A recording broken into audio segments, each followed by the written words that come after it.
Let's see. All right, let me know in the chat if you can hear me.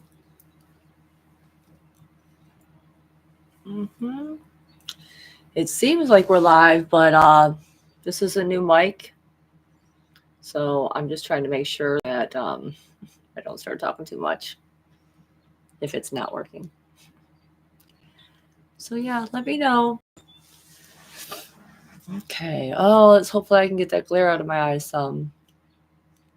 All right, you guys can see and hear me. That's great. Okay. Wow, it's been a while, hasn't it? Yeah. I tried to get back here sooner than this, guys. I just want to give a shout out to everyone who was already in the chat and was waiting for me, and I appreciate that so much. It made me feel so good to see that y'all didn't forget about me since I've been gone for so long. So hi, Geraldine and Victor. Always a pleasure. Queen Victor, it's nice to see you. I know there's going to be some other people popping in here shortly, so I just got to give them a chance for um, the notification to go through. So what I decided to do, because I am a little bit nervous. I mean, I'm always nervous a little bit, right? But I'm nervous for different reasons today. And it's because I have really been going through some transformations and some upgrading. And so hopefully, I mean, I haven't taken any notes. I didn't make any type of script or anything, like not even a script. So I never really write a script. I write like notes and then I just speak on whatever it is that I've taken a note on. But I didn't do any of that this time because I just felt like I just couldn't. I felt like the place that I want to, the things that I want to say, like they need to just come from my heart, I feel like, in a way that they flow through me whenever I'm thinking and feeling in them. And so I'm just kind of praying before we go through with this stream that, like, that everything that I need to say gets said, that I remember all the things that are most important, that I end up feeling really good about everything that I get to share here with you guys today, and I just pray that God bless you can come and hang out with me other times. All right. So let's go ahead and pull a fortune cookie for today. I usually do this after I do my talking, right? And I do plan on pulling some cards for some people in the chat towards the end of the stream, depending on who's here, right? I'll do the card pull for the collective, and then we'll do a card pull for a couple people, right? Yeah, so it's actually going to be a good thing if we have a little bit of a lower number. Maybe enough people didn't forget, so that way I didn't, because I was worried about doing too many, like there being so many people, and then I'm like, oh my gosh, how much will that be if there's like just tons of people in chat? I never know how long I'm going to take. So we actually only have, let's see, 6 fortunes left, so we're going to have to re-up here soon. Okay, yeah, thanks. Okay. Let's go ahead and see what does the collective need to hear today from our fortune cookies. I just keep coming back. I feel like this one. Okay. What does collective need to hear from the fortune cookie today? And yeah, I also want to say thank you to Brayden, who I don't see him here in the chat yet, but I'm sure he'll be along shortly. I want to say thank you to him for having helped me over Christmas. He helped me get a new mic and a new webcam. So hopefully it's sounding and looking a little bit better than it usually does. Maybe it's a little bit of an upgrade here. I mean, I said the title is upgrades, right? So it's kind of funny that, I did upgrade my sound system here. All right, so let's go ahead and open this. And my cat is scratching on the... Stop that! She's scratching on my door frame. She's so crazy about that. Okay, anyway. Let's see what the fortune cookie is. All right. I love when they put days in this. You guys know I love fortune cookies that have a specific day on it. So we got a day one. All right, here it is. Trust your instincts on a Tuesday. They will guide you to success. So trust your instincts this on a Tuesday. They will guide you to success. Okay, so I like that. Okay. Nia, come on, kitty, come on. I accidentally trapped her in here with us. I think she wants to get out, so that's why she's trying to give me a little bit of a hard time. All right, so I got quite a few things going on here that I just want to briefly mention. Just personal things going on in my life that I thought might be kind of fun to share. So, because plus I do want to ask for a little bit of help in manifesting something. So because I'm really nervous about the certain things that are happening in my life right now. So I'm just going to go ahead and share that with you. So first of all, let's share the good news first, right? The good news is that I do not have to deal with my nightmare car situation anymore.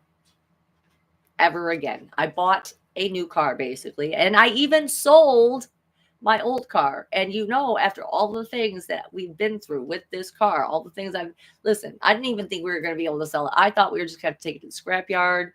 Okay. Yeah, the car troubles were horrendous. Now here's the thing. I didn't tell you guys. Okay. I bought that car during a Mercury retrograde.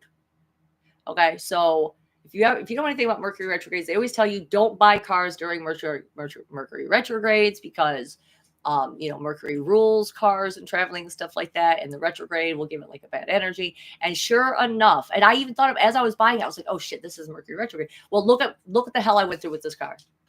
Okay, so we know the Mercury retrograde now is starting tomorrow.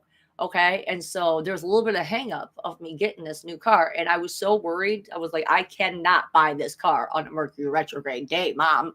I was telling her, because we were getting it from one of her best friends. So it's a GMC Arcadia. It's white color. It's like a pearly white color. A pearl. Yeah, it's a pearl color. It's got 3-row seatings, a moonroof. It's a 2012, so it's very nice, and I'm really happy about it. And selling my old car, I told my mom the guy was coming to pick it up today because the last straw for me with the old car was basically like the windshield wiper stopped working. The windshield wiper fluid wouldn't spray. The trunk wouldn't open. The windows, I couldn't roll them down because they wouldn't roll back up. Yeah, I mean, the brakes were basically shit. All of this stuff was just going on. And so I picked it up I've been using my mom's boyfriend's car, and I picked up my car on Monday. And as I was driving it to take my boys to school the next day, the battery light came on. I was just like, really? I drive it one more day and the battery light comes on? Like, kidding me? So they think it might be the alternator, which I already replaced in that car before. So this guy was happy to buy it though. Like, whatever, have it. Just have it. Anyway, I'm super happy about my car. Now I got to think of a name for this car. Yeah, hold on, wait. What if I buy a Mercury red car? That is funny. Maybe it'll be extra good at traveling, extra protected or something because Mercury is in the name of it. Sorry. Now my cat's trying to get into the wrapper over here. You better not be distracting me the whole day. Here, come here. You want to get up here? You want to get up here? You want to show people who you are? Oh, look we got Nia. She loves her collar. She always feels so pretty in it. Look at that beautiful face. Yes, pretty kitty. Go ahead. Get out of here. Okay, so I haven't come up with a name yet. My daughter came up with White Diamond, which is a Steven Universe character, which I do really like. But I usually always name it, after something significant to me. And White Diamond is a significant character. Pearl is more significant. I could name her Pearl, but the thing I really was thinking about was because when I think of the name Arcadia, I'll tell you guys, when I think of Arcadia, I think of the movie The Scorpion King.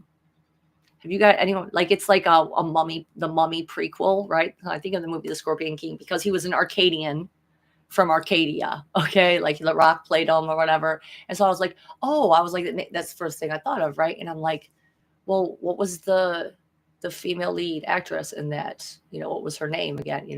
Oh, it was Cassandra. And I was like, I feel like I can't name my car Cassandra, right? But I did name it Alora, and that was one of my nicknames. And I did name my other one before that Ruby, which caused Ruby Roundhouse, and that's what they showed me in the dream. It's just like, okay, well, maybe I'll go with that, but I'll let you guys know in the future. So it'll be like an unveiling next time. Hi there, Hope. Nice to see you. Glad that you guys could make it. Okay, so the next thing I wanted to talk about just really quickly, because I do want to ask for some prayers on this one. I do need your guys' help because collectively, the more people you have consciousness like intentions focused, you can create stuff, right? You can create it easier. So I had to take Suboxone for like a decade or more. Okay. And if you guys don't know what Suboxone is, it's basically a drug they put you on to, it's like a pain reliever, but it's also to get people off of opiates. Okay. But it's really just a stronger form of an opiate. So it's like kind of like, what the hell? Anyway, turns out that what that does, and I'm sure most of you probably have heard me talk about this before, it eats away at your teeth. So slowly, pretty much from like 28 on, my teeth started slowly decaying, and started having a lot of issues with them. And at the time, even with Medicaid and stuff, dentists don't really pay, the insurance doesn't really pay much to the dentist, at least the ones I was going to at that time, and so I ended up racking up huge bills just to get some of the dental work that I did. Like, they wanted me to take out all my teeth at 32. Okay, let me just put it that way. They wanted me to take out all of my bottom teeth and have a denture at 32 years old. And I cried my eyes out and told them that I'm not doing that. I was not ready to lose that many teeth. I did have to lose a lot of them. Like, quite honestly, I have like 5 teeth on my bottom, and I have a partial that fits in now. And just getting that in itself was a hassle because they cost a couple $1,000s. And I couldn't afford that. I could only afford like a cheap acrylic thing. And this woman took pity on me, and she charged me the same amount for a permanent one. So I loved this denture that I had. I was trying to find this woman again so that way I could have her make whatever one I'm going to have now, because it's terrifying to think about having to get all of the rest of these teeth, like all those extractions all at once, and then to take the chance. Then you have to it takes a month for it to heal, right? So that's why they don't like to give you a temporary denture, basically, which is like, it's called a same day denture. They don't want to give it to you because your gums are going to heal and then you're going to need another one. Okay, so I found a dentist where basically when I had all that stuff happen in my mouth, my insurance now will pay for basically everything. So I didn't have, because before I was never going to the back to get things fixed up because I know how much it's going to cost. I didn't have that kind of money, right? Now God opened it up. All of it can be paid for, right? Even the denture can be paid for, which is $1,000. Okay. But they won't pay for 2 of them. So I can't get one and then like temporary one and then one in a month when it's finally healed, And I'm also scared, guys, because of the fact that I've seen people with bad dentures, you know what I'm saying? And if I end up like that, I'm going to be so upset. Okay. So, so basically what I am asking, since I'm talking to you guys about this, if you could just visualize and say a prayer for me, that everyone who is working on my case, that God works through their hands, and that everything goes smoothly, that I heal quickly, that I have no issues healing, and that whoever makes my new denture makes it beautifully to where it looks completely natural and you can't even tell it's a denture. Like, I just humbly request that you guys please assist me in creating this outcome for me, because I know I could use the help. I mean, this is really a scary thing to have to go through. Like, dental work, it's hard. And, and just even having a denture in itself alone, thank you guys. I can feel it. Thank you. Really means a lot to me, because it's just really, really scary. It's just really scary. I don't know. I have a small mouth and I worry about them even being able to get in there and do this stuff. Like, so the other thing they told me was that I'm going to have to use denture glue in order to hold the lower one in, because I have teeth right now that this one can hold on to, but I won't after that. Okay. And so I broke down and started crying in the dentist's office, crying my eyes out to the dentist. I could tell she was like trying to comfort me, but she was also like kind of slightly annoyed. I felt like, because what I was basically telling her, I was like, I had when I first had my first lower partial that was really badly made, it was loose and I had to use dental adhesive. I learned and I discovered, like most things in the world, it was full of chemicals, right? It's full of chemicals. Like, for one, they used to put zinc in it, and overloading your body with zinc causes like mental deterioration and Alzheimer's, all that type of stuff.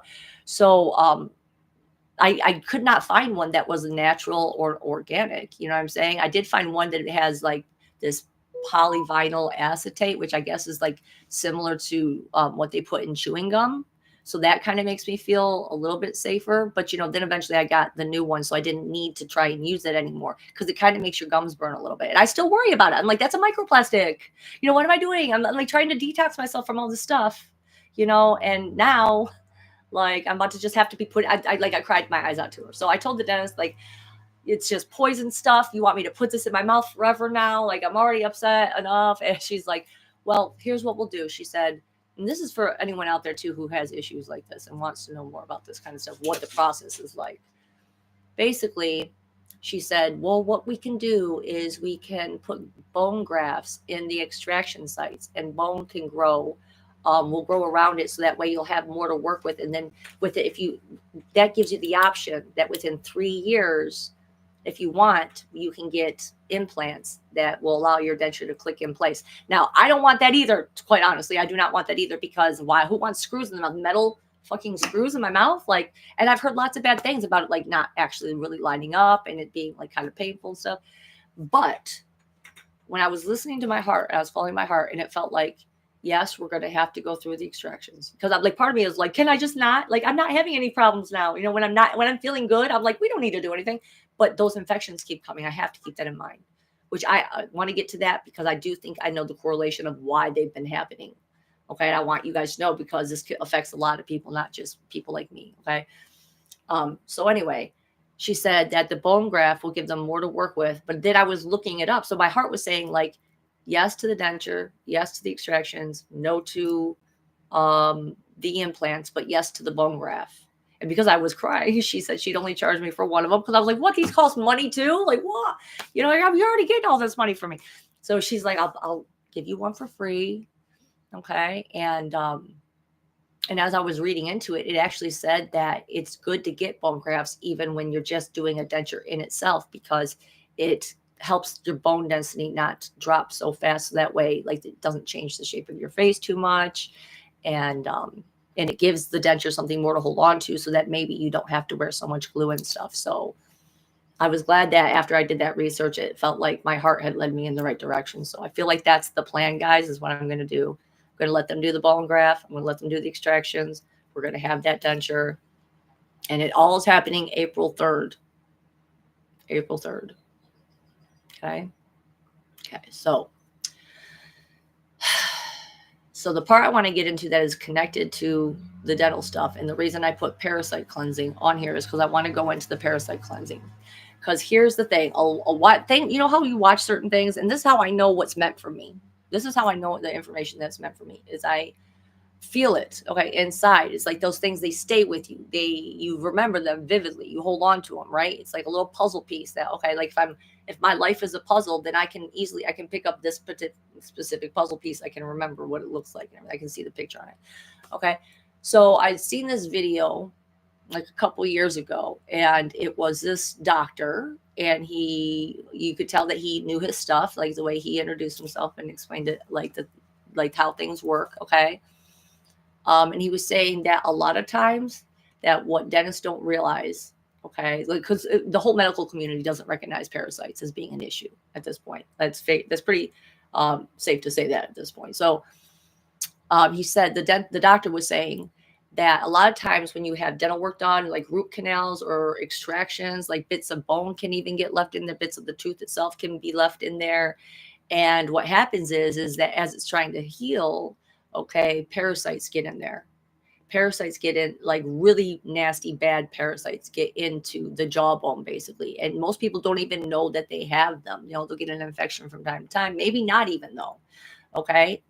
Maybe because if it's still doing its thing, there's not causing any issues, it's not going to go like for instance, okay. I'm thinking now that part of the reason that I might be staying so thin is because the parasites are taking those nutrients from me.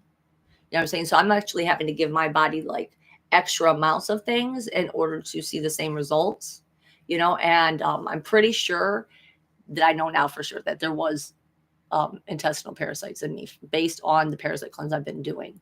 Okay. So, but back to the doctor. So he was saying that once you start, okay, this was what really stuck with me. He really emphasized this and it hit home. And he said, So what you're going to want to do, and he listed off all of these anti-parasitic things that you need to take for a matter of like 3 months or something like that. And he said, he went over a whole like routine regimen or whatever. At that time, I thought to myself, how do I even get those medications?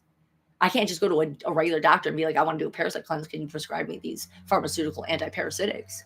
At the time, and I was so bummed that I couldn't, because he basically said, once you start, because even if I got like one little supply, he said, once you start, you have to keep going. So I was going to need a big supply of this. I needed someone somewhere that I can go to buy a big supply of this. Well, as it turns out, like I said, okay, remember, once you start an anti-parasite cleanse and you've had dental work where there's possible parasites in that jawbone, and you cannot stop, because they will fight back and they will come back with a vengeance.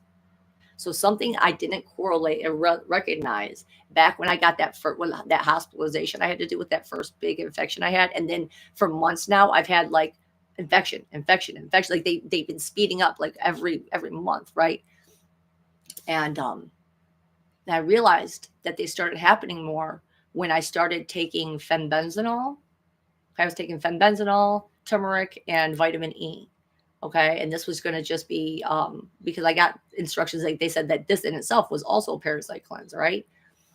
So what I think started happening was it was killing the parasites, right? And what happens when parasites are released? Bacteria is released, viruses are released, all the neurotoxins are released into the bloodstream, into the fluids, in order to get cleaned out. So I feel like that's what kept happening, is that I was taking this, okay, and then it would adapt almost. You know what I'm saying? If I take a break and think, okay, well, I don't, like, it's not doing anything. We're supposed to take a break anyway, but maybe it's not doing anything. So, and I'm not really feeling that great, so maybe I can stop taking it. No, it came back. It came, and it kept coming back, even though I was taking this one anti-parasitic. You know what I'm saying? Like, that's how bad it was. I had to get, like, I wanted to quit taking it, is what I'm trying to say. Like, I felt so shitty and these things kept happening that I just wanted to stop taking it. But part of me was like, oh shit, that video, I can't quit. I can't stop now. So I had to pray. I'm like, God, I need the rest of those antiparasitics, or I'm not going to be able to get through this. I'm not going to kill this. I'm like, this was war. I started a war, in my own body. And sure enough, God came through for me. And I happened to find someone that's reliable and trustworthy. And I managed to buy all of the antiparasitics I needed, which is like 5 different ones. Let's see. So it's like he basically gave me like the fenbenazole, okay, hydrochloroquine, right, the HCQ, ivermectin, oh God, there's this other one I can't remember how to pronounce it, something, but it's specifically for intestinal parasites. And I was actually a little bit nervous about starting that one, and because you're supposed to do it at nighttime when you also take fluconase, which is an antifungal. Because I have noticed that with parasite cleanses, that yeast infection, yeast like thrush, white tongue, right? That can often step up a notch, and those in itself will take over your system and want you to eat things according to what it wants to be fed with. So it's really important to actually, when you tap your week break, that you take the fluconase to make sure that the yeast and candida doesn't come into the system and take the places of where all those parasites died at. Okay, so I take these, like, basically I've been taking them twice a day. I've been brave, and I've been taking them. I started off slow because I'm like, I don't know how I'm going to feel about this. Like, I don't want the side effects. So I want to tell you what the side effects were in case you guys experience any of this. Now, granted, I already started slowly, kind of, by only having the one back in August and doing that for a couple months before I got this. Okay, so, but I did notice sometimes it can make you feel a little nauseous, although I don't really feel that much nausea from it. The biggest thing I've noticed is nasal, post-nasal drip, a lot of mucus, just runny nose nonstop, maybe a little bit of irritability from time to time, emotionally, you know what I'm saying? Like, because it can affect emotions. There's literally beings inside of you that have been connected to your consciousness for so long, and when they die, you're going to feel it, like a part of you is dying. Like emotional upsets triggers could happen. Old wounds could come out. Okay. So just be aware of that.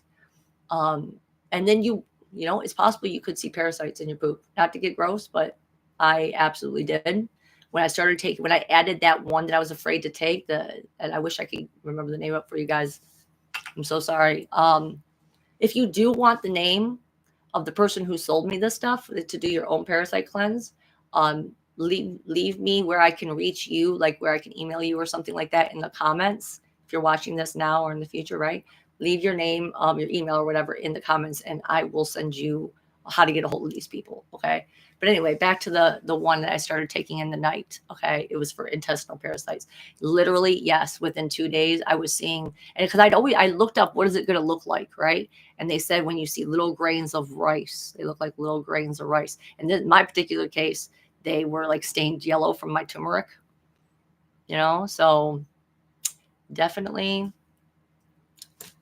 highly consider that doing your own, because I'm telling you, like, I'm feeling more clarity and I can tell that things are healing out. I can feel where it goes in my body. Okay. Like the biggest place it was going, okay, when I can feel whenever medicine goes in my body where it's working. I'm aware. I don't know. I felt like this is normal for most people, but maybe it's not, because some people act like they don't know what the fuck I'm talking about, but it's like I can actually feel where medicines are working at in my body depending on what it is that I took. So with the parasitics, it was mainly around my ears. So this is going almost into my brain, around my ears, right down the back of my head, in my jaw, right here, in my lung. I could feel it in spots of my lung.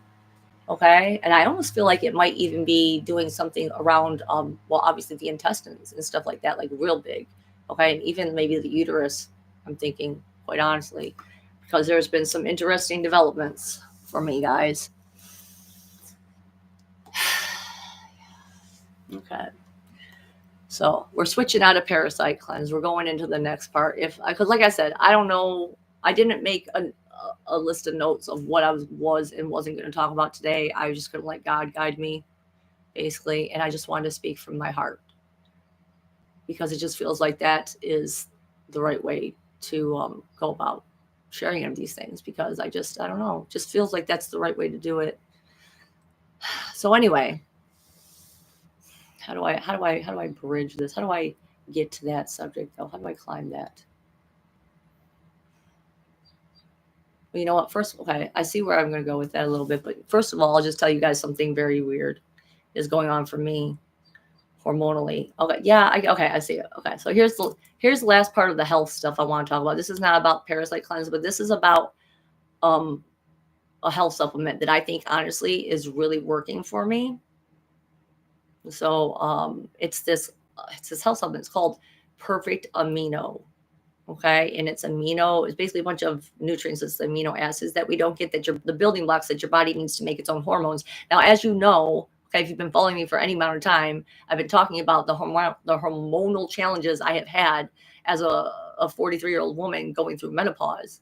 Okay, which seems very young. Everyone's always surprised there it's very young, and I also agreed with that. But my issue was like there are like many factors that were contributing it to me to that fact. Okay. And so it was like, how do I take care of each and every one of these triggers? Like one was stress, you know what I'm saying? One, I'm sure, was me not eating well. Like one was all the chemicals I'm putting. Like now that I've slowly been taking a lot of these factors out, okay, and I've been taking this amino acid thing. And the reason I started it is because this doctor who created this or whatever basically did it because he saw all these women coming into his office with these hormonal issues and everything like that. And so he did blood tests and all that type of stuff, and he found out they were deficient in these certain things. So he said within 3 months, if you take this regularly, in 3 months, you'll notice a difference, because that's how long it takes for your body to finally build up the extra to take enough in to where it can start making its own hormones again. So I just think it's kind of weird that 3 months into taking this supplement, my period has come back. Okay. Now, it's not unusual, okay, for a woman even who is going through menopause or perimenopause, all right, to have a period every now and then, right? But it won't be regular again, supposedly, right? That's never going to happen again. That's what they say. I even asked my doctor, when the one who prescribes me my hormones, like, is it possible the hormones itself, me taking them, could turn that back on? And she was like, no. I was like, okay, like whatever then. But if I'm having a period, if it comes back again regularly, I thought that would be very interesting, considering what this doctor had said, right? Well, guess what? It's been a month and it came back a month later. So not to be like giving too much information here, but I really am an open book when it comes. I was like in the health field, I was in the medical field, so I don't know. I just don't get weird about sharing stuff like that. So yeah, my periods are back and I'm a woman again. Like I feel like a woman again. I feel like I wasn't really for the past couple of years, and now I am. You know, it's so funny. Well, not only that, guys. Listen, okay, listen. I don't know if I should be this ridiculous to tell you this or not, but okay, so like songs and me manifesting and stuff like that. I do think this is just a funny kind of coincidence, funny little coincidence. Okay, and this is probably going to be too much information, but I want to share it anyway because it's like, did this happen or not? Okay, because there's a song I was listening to that I was like get upset, like it felt like a heart song, right? Okay, and honestly, it felt like a heart song for the Journey to Truth conference coming up. It felt like one of those. This is what Spirit was telling me. And it's a ridiculous song, guys. I'm sorry. I know this stuff is fucking cringe, but the song was When I Grow Up by Pussycat Dolls. Okay. And it's like, be careful what you wish for, you just might get it. Right. But she's talking about when she grows up, and she's listing all these things that she wants to have. And I just think it's so funny. It was so funny when she say, I want to have boobies, right? Because I've never been a very big-chested woman, honestly. And except for when I was breastfeeding my children. And but as a woman, I would say I like a fuller bosom. It's not like I don't want it. I love my body. I love my body the way it is. But any woman who's small-chested and says she doesn't want a little bit bigger ones is lying, in my opinion, I think. So anyway, so I'm listening to this song over and over again. And I'm thinking, like, what if I could, grow them bigger? So I went on this streak where I decided I am today, but I decided I'm not wearing a bra anymore. I'm not wearing a bra for like a month and a half. I just haven't even worn a bra. I'm like, no one can tell anyway. I'm out door dashing and stuff, wearing my coats. No one can fucking tell. Well, then my chest, it got really, really sore. Okay. And I'm like, what the hell is going on here? Like, they're like super sore. Like I don't even like, this is not usual. The only time I ever remember this happening was when I was still like hormonal, like when I was having periods and stuff. I thought that's weird. Guys, I grew a whole cup size. I was like, wow. I grew a whole cup size and my periods came back. It's like, wow, we're just turning it all back on. I'm like really hit puberty here again, and it only took me 43 years to finally grow them in. So I guess, I don't know, did that happen because of that? Maybe a little mix of that and some other things. I don't know. So kind of weird though, right? Well, I had Lexi Eichenhauer, right? She's the one who got me thinking about it, because she was like, I had my husband manifest bigger breasts for me. And I was like, how? And she was like, the visualization and the prayer and stuff like that. And she's like, and it worked, and I was like, well, I don't have someone like that help me with that, so at least what I thought at the time. So anyway, so to get back to the transition of where I was going with this upgrades and transformations thing, because I haven't even gotten to pulling cards yet, and I feel bad because I'm like I said, I didn't know where I was going to go with all this, but so another reason that this day is really special and that I can't forget it is because it's my heart's birthday. It's the day of my sacred marriage. It's that day, guys. Okay, and so obviously I've been thinking about it, and there's been a couple things I've been thinking about, okay? Because part of the reason that I didn't come back out here and stream for so long is because the fucking Nine of Swords kept following me around everywhere. And then I was listening to, because like, seriously, it was coming out like every time. Anyway, so, and then I was listening to this, my Vedic astrologer that I listened to, and she was saying that the way the transits were at the time, that it wasn't a good time to come out and just be really open, because like you could fumble around, or like it just wasn't a good time for sharing stuff, she was basically saying. So I was like, okay, well, I'm going to take a break. I'm going to hold back. Not only that, but because that night I thought it was done with all the stuff. I thought I poured enough of it out to where it was enough. I don't know how else to say it, but no, there are still these things that are just in my head that need to come out. And so what I knew when I saw that anyway, what I knew Spirit was trying to tell me was you have to pour everything back out again. You have to pour it all back out again, put it all back into the fire, and bring it back out again. Repurify it. Because I need this to come across in a way where it's heard with the right energy. You know, I need these things not to these, because I asked people after my last stream with the blue dress, that was last stream. You know, how it came across, and some of the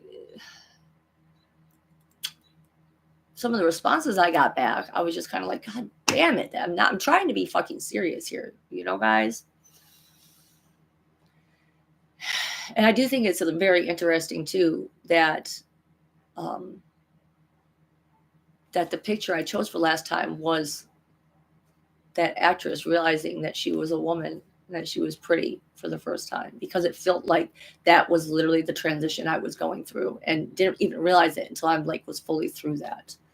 And then we have all those other things with it. So the thing about sharing my story when it comes to, God damn it, do not. Like I get real emotional about this right now, guys, because I just unfolded it even more a little bit, you know what I'm saying? And I discovered like, it's like, how many things can how many things can this give me? Like, how many things? It's just incredible. But the thing is I feel like the reason I have a hard time explaining this to people is because I am not just one person here. I'm not just one person in this body. You know, like, and granted, I know we all have parts of ourselves, right? We all have, they even say that supposedly all people have like at least 12 alters or something like that, right? But I'm not really talking about alters. I'm talking about my soul braid walk-in, you know? And not only do I have, so I got my soul braid walk-in, right? But then I also have that baby that was born, that child that was born at that event. You know, if you've heard me talk about it, like my heart came on, yes, but also I gave birth to a baby, and I took that baby into me. And so I'm those two people. I'm the mom to that baby, and I'm the baby, right? Okay, I would say like the mom is the soul braid walk-in, right? And the baby is like the blue fairy, all right? And then there's also another, oh, look at that, my camera's starting to move. Interesting. I guess everyone wants to make sure. So anyway, but then there's another piece of me here too, that is Cassandra, the body, right? The memories that this body comes with, the ego that is this body, right? So, I mean, Cassandra, the body, that part of me, that's the part of me that made the baby. That's the part of me that wanted to go and split my consciousness off and travel back in time so that I could find the person that I had found in front of me. I wanted to be there for them and comfort them and help them in their mission. Like, that's the person who made that wish. But there's a new person here. We prepared this vessel for this child, and she's been growing. I've been taking care of her, right? Oh. Just have to get some of that, because I'm so happy. I just really am. When I go into it, it's like the biggest like event for me. It was the biggest thing that happened to me, because it was such a happy thing. And I'm starting to realize even more now why that was. And sadly, the reason I had to realize why that was so much more special is because through pain, honestly, through hardship and seeing it. And so what do I mean by that? Well, let me tell you. Okay, let me see how I can tell you. Okay. So something that I recently come across within myself is that, oh, hold on. You're stopping me for a second. Yeah. Okay. Yeah. They're just gonna keep moving. They're just gonna keep moving the camera for me. Nice. I kind of like that now. I like this new camera thing. I like Spirit's gonna interact with it now. You're gonna let me know you're actually here with me. That's great. That's wonderful. So something I realized just recently was the fact that one of the biggest issues that I didn't even know was an issue was that um, people often want me to act according to their feelings. I didn't realize this was the issue. I'm trying to. I'm going to find a way to better explain it. I'm going to give you some examples of what I mean. So it's like Cassandra never got to do what she wanted to do anymore, right? Like my soul braid walking, the soul braid me came along. Cassandra had been suffering. She didn't get to make choices of what she wanted to do anymore in life. It was all responsibility, and I was even in duty, and I was even feeling at that. I didn't have any joy, didn't have any happiness in my life at that point, right? And yeah, I wanted connection with people. I wanted companionship. But it was almost like, as a mother with 6 kids, you can't really take the time to choose that anymore. At a certain point, it felt like for me, I couldn't. I mean, I had to accept, Sarah's dad. He came along, and this is nothing against him, right? But like I said in the past, he stepped up to the plate, and he was in Sarah's life every day. And obviously, I wasn't going. He wanted me to be there to take care of her, so we ended up being there, and eventually, it just turned into him calling me. I'm his girlfriend. We're in a relationship somehow. You know what I'm saying? I was in a relationship. I didn't feel in a relationship. That's the thing. Remember, that's my ultimate disappointment. If people, okay, like, remember the whole baptism thing, the whole getting married in the past thing, like, these things are supposed to mean something, and it didn't. It didn't mean anything. I have someone knocking at my door. I'm in the middle of a stream, babe. Yeah, they are, David and Isaac. You okay? Go ask David to help you. You have to do that.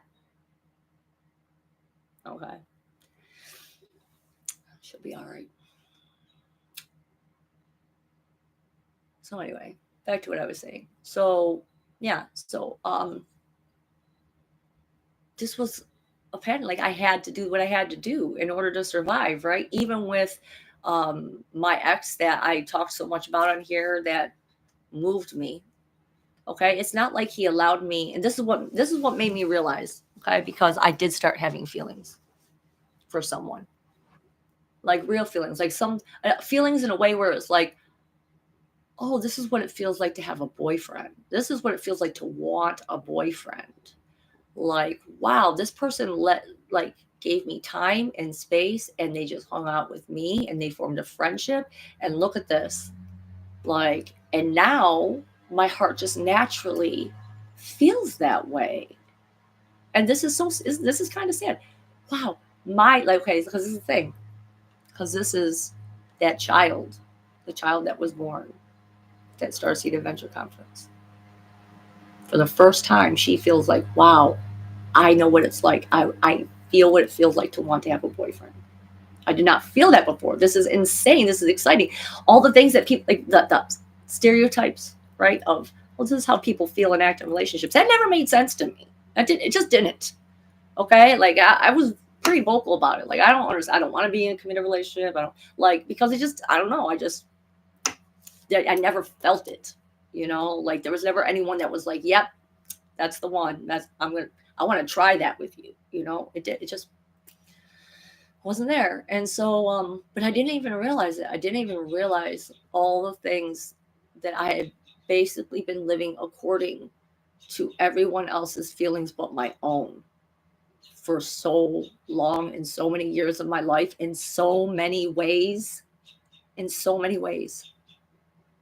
I'm like, wait a second, like, so here I am. I'm required to act according to people's feelings. And now, like, what do I mean by that? Okay, look, let's take my ex, for example, the one that I called a fucking narcissist and stuff all the time, right? Like, well, right off the bat, even though I said, like, You know, I want friendship. I wanted to develop into something. I wanted to just be natural, this type of stuff. Like right off the bat, you know, after he offered me help, and I was literally like needed that help. I needed to move out. I was desperate. This was like, I have to make a choice. I have to find some way out.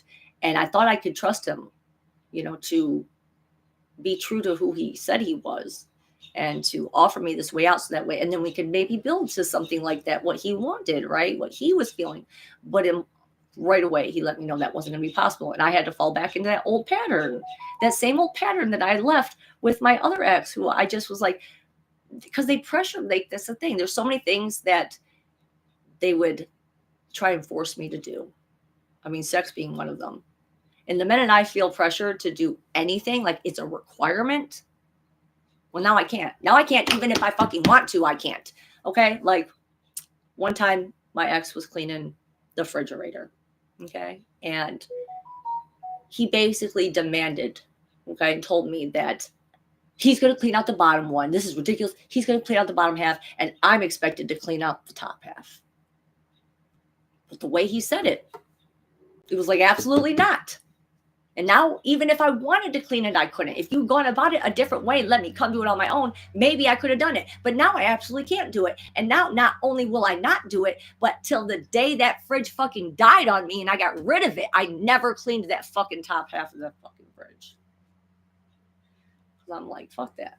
You know, I'm tired of having, like, you already force me to have to behave in ways my heart doesn't agree with, just to be able to maintain having a home to live in. You know, like this guy. But I realized that it was like for so long. And I didn't even recognize that this is what I was doing. You know what I'm saying? Because the thing for me is I don't ask people to act according to my feelings. If I have my own like, I don't know, that's just the thing for me. Like, even when I had all of these wonderful experiences with what happened to me at that conference, you know, it's like, and even though I shared all that, you know, I shared what my feelings were towards those people who meant so much to me. And, but I never once expected them to act in accordance to my feelings. You know, I want people to act in accordance to their feelings, because I'm not going to know who they really are unless they act in accordance to their real feelings. And I want the opportunity to really love people and make connections for people for who they are, not just based on other things, my own feelings for them. You know what I'm saying? Because I want people to know me, is the thing. I want people to get to know the real me. So now I see. Now I can see another reason why that event was so special and important to me. Cassandra, the body here. You know, because Cassandra didn't get to follow her heart until then. And that was the first time. That was the time I finally took the chance again to follow my heart and to choose the person that I felt like I wanted and desired. Not felt like, did want and desire. And it was attracted to and felt all this call for. You know, like, I couldn't explain it. And at this point, I mean, it didn't change anything about what was going on with me. You know, the fact, if they even loved it or hated it, it did not change my feelings. So literally what Spirit told me to do was not even care. They told me, don't even care. You can't care. They said, if you care, it will take away from the gift. And the gift is for you to love this person, these people. The gift is to love them in the way that you asked to know how love felt.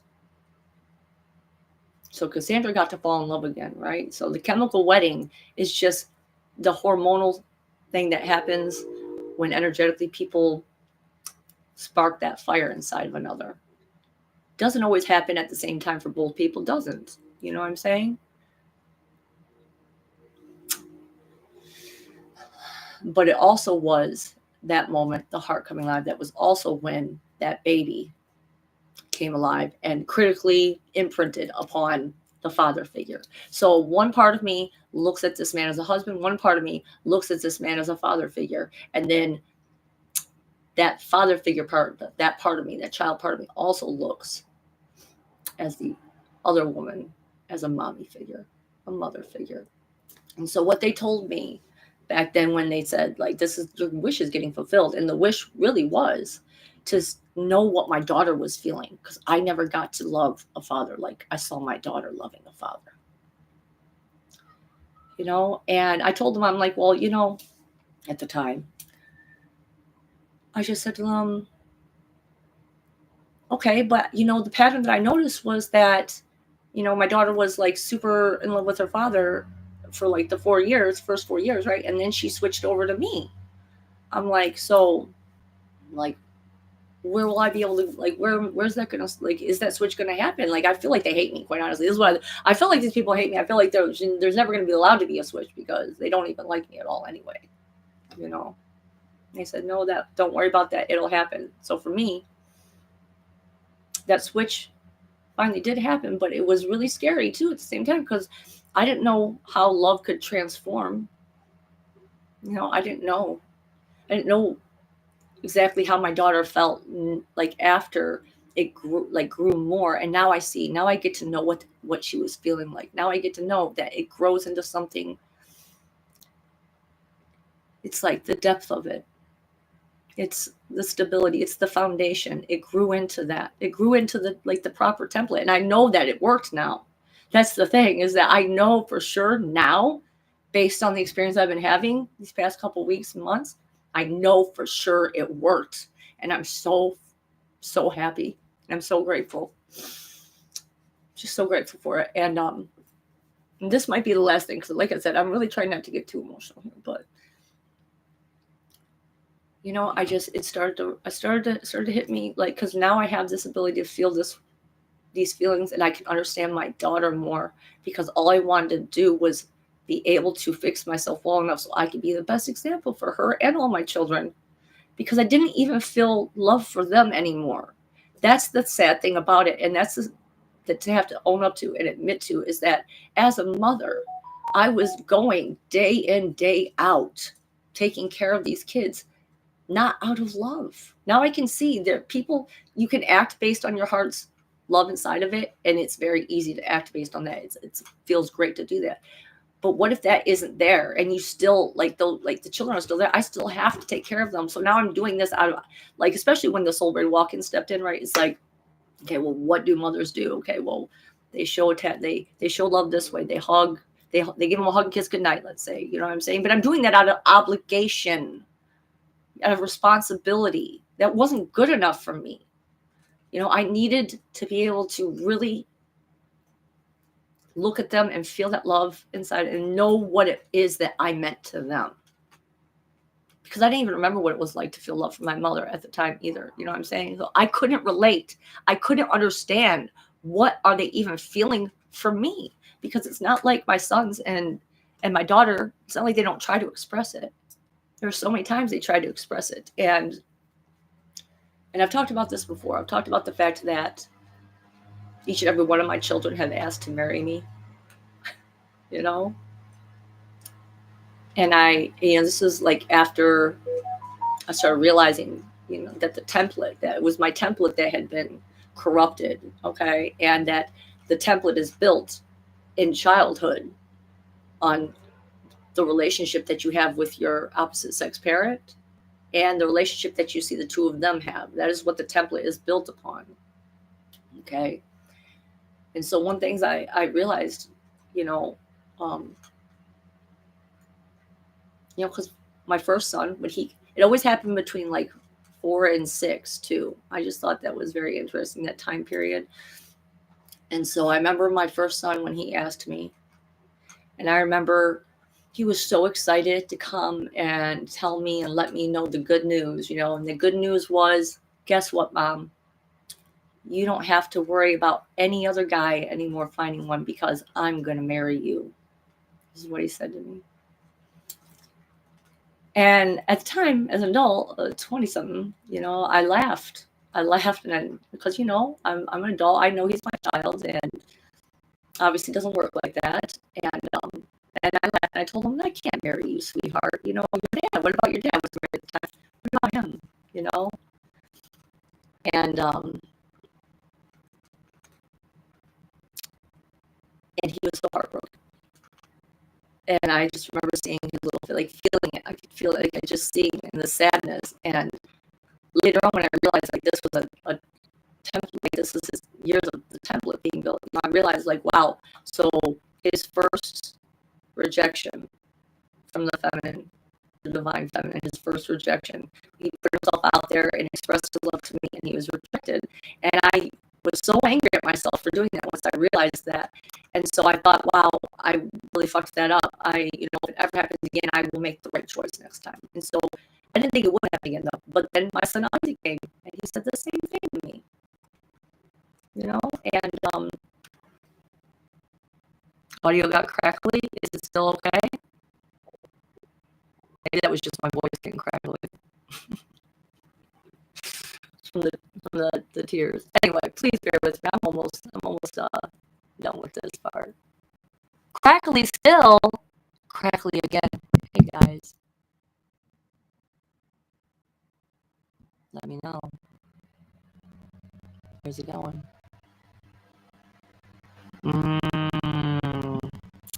Well, that's not good. Can you still even understand what I'm saying? There's not anything going on out here, though. I mean, we do seem to have some kind of interference because look at the camera flying all around. Okay, I apologize about the crackly. Anyone watching in the future, too, totally apologize. So, engines outside. Oh, okay, you know what? Let me shut my window real quick.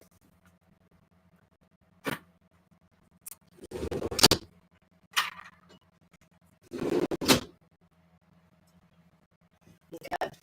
There was some engine. Like, that's a sensitive ass mic if it could be picking up the engines out from that far, right? So anyway. Yeah, I'm that's what I'm thinking. Yeah, I got to figure out this new mic. So anyway, back to what I was saying though. So my son Isaac, my second son, he too came along eventually, and he actually I realized I reversed with how each one proposed to me here. So Isaac was the one that proposed to me about the other men because at the time I was already divorced from his dad. With David, I said, I can't marry you. There's another man here. I'm sorry. Like what he said, because he was like, I'm going to marry you, Mom. I'm going to marry you. But Isaac was the one like, don't worry about any of those other guys. I'm going to marry you. And I was like, absolutely. Absolutely. I'm going to marry you. I love you so much. I couldn't be more pleased, and I could tell how happy he was, And so I thought, wow, I feel a lot better. Like God gave me an opportunity to feel like I at least made good with one of them. Right. And then my third son did the same thing. I mean, is this what children just do all the time? I'm like, I thought, is this normal? Then my fourth and fifth son, who are brothers, who were born a little bit closer together, they both asked too, and they actually fought over me. They actually fought over who was, no, you can't marry her. I'm going to marry her. And I just was like, boys. No. I was like, I can marry both of you. I said, not only can I said, I already did. The day you were born, I married you. Of course I did. And of course I would. Because that's the thing. You can't tell a child they're a child. They don't know that. They just know what they're feeling. And so this is what I realized, especially finally with my daughter, because even my daughter asked me to marry her and brought me a bouquet of flowers and everything. And I'm just like, where does this come from? Like, what is it that they're like, why, But now that I've had this experiences that I've had, right? Now I know what my daughter was trying to say to me. Now I know what all my children were really trying to say to me. And what they were trying to say to me is, Mom, I love you so much. You make me so happy. I can't even imagine my life without you. If I had to live without you, I can't. I can't even think about that. And so when they look outside in the world to examples of, because they're just still trying to figure out how to label emotions, They look out there in the world and they see, what example do they have of the intense love that they're feeling in their heart for me? Marriage. Marriage. Because what is a marriage? Marriage is basically a vow to share your life with someone. You know, to be there for the good times and the bad, right? Sickness and health till death do you part. And children, they need to feel that way. Like your parents are your first gods. Humans were meant to worship, and parents are the first gods, and they can do no wrong. And the thing that children fall in love with when it comes to parents, okay, they fall in love with the best version of that parent. And they can't see anything else other than that. You know, and so I can say from my own feelings and my own experience, being on the other end of that blue fairy, that baby that got born that day, I can say, like, I know how my children feel now based on how it felt for me. I never would have known that without that experience. So you see, it just keeps building upon itself. And so, like I said, now I see that the template rewriting, it worked, you know, and I was a little worried at first because I thought, like, does it mean that I have to get rid of that love in order to have the companionship love that I'm looking for? Does it mean that? You know? Now I can say it doesn't. Now I can say it doesn't. It builds on top of it. Builds on top of it. You know, and so now I've been living in the moment more. There's, like I said, there's just, the more I am looking at these things, the more I'm feeling these things. I realize as the soul break walking part of me is telling you guys that I realize now these bodies are feeling beings. We're meant to feel. When your heart feels something and is inspired by love, it wants to act in accordance with that love. And for me, acting in accordance with that love, okay, in this case was like I said, seeing the best version of this person, always these two people, seeing the best version of them, wanting them to be happy with me, right? Because that's what children want. My children, they just want to know that I am happy with them, that I see them. They want me to be like, wow, I'm so amazed with what you're doing and I am proud of you. And yes, I see it. You know, they want that so bad. And so now that I know what that feels like for me, I'm able to be more present and in those moments with them for them. Like, thank God that conference and everything that happened happened, because I wouldn't be able to give my children these things now. You know, I wouldn't be able to. The other day, I noticed this because it's like, you know what it is? It's those moments when you're most present for me that I literally am in connection with God and like, let's say, for instance, my children in this case, you know, and it's like, I'm telling my guides right then and there, like, this is one of those memories I want you to lock onto.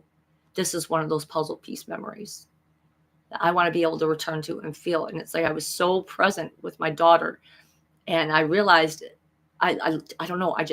I wanted to pick her up and hold her. And I did. I just went over, I just picked her up like a little baby. I just held her in my arms like a baby, and she soaked it up and she wanted to be that baby. And I recognized that for the first time I was doing this. I was taking this action not based on responsibility, and this is what a mother does in order to be a good mother. I was doing it because my heart felt it to do it. And there's just so many times and points in my life for so many years that I have not been allowed to do that I've not been allowed to act according to how my heart feels. It's terrible when you have to do that, you know, especially if it's going against it. It's like one thing if it's neutral, you know, I got to do the dishes. I'm not going to put my heart into that, but you know, like, it's different. It's different. So yeah, that little girl is transformed, and I feel like this is what we've been preparing her for this whole time, was this transformation. And I feel like when that song that I talked about with you guys, that death song that came up, and it like literally showed like, it showed a scene that looked like the 10 of swords, but it was actually 9 swords in it. And I felt like, and the woman in the 10 of swords, the character that is dead, is a character that this vocal artist called Crybaby. So it's like that child version, and it's like that's part of what has to happen when a child grows up.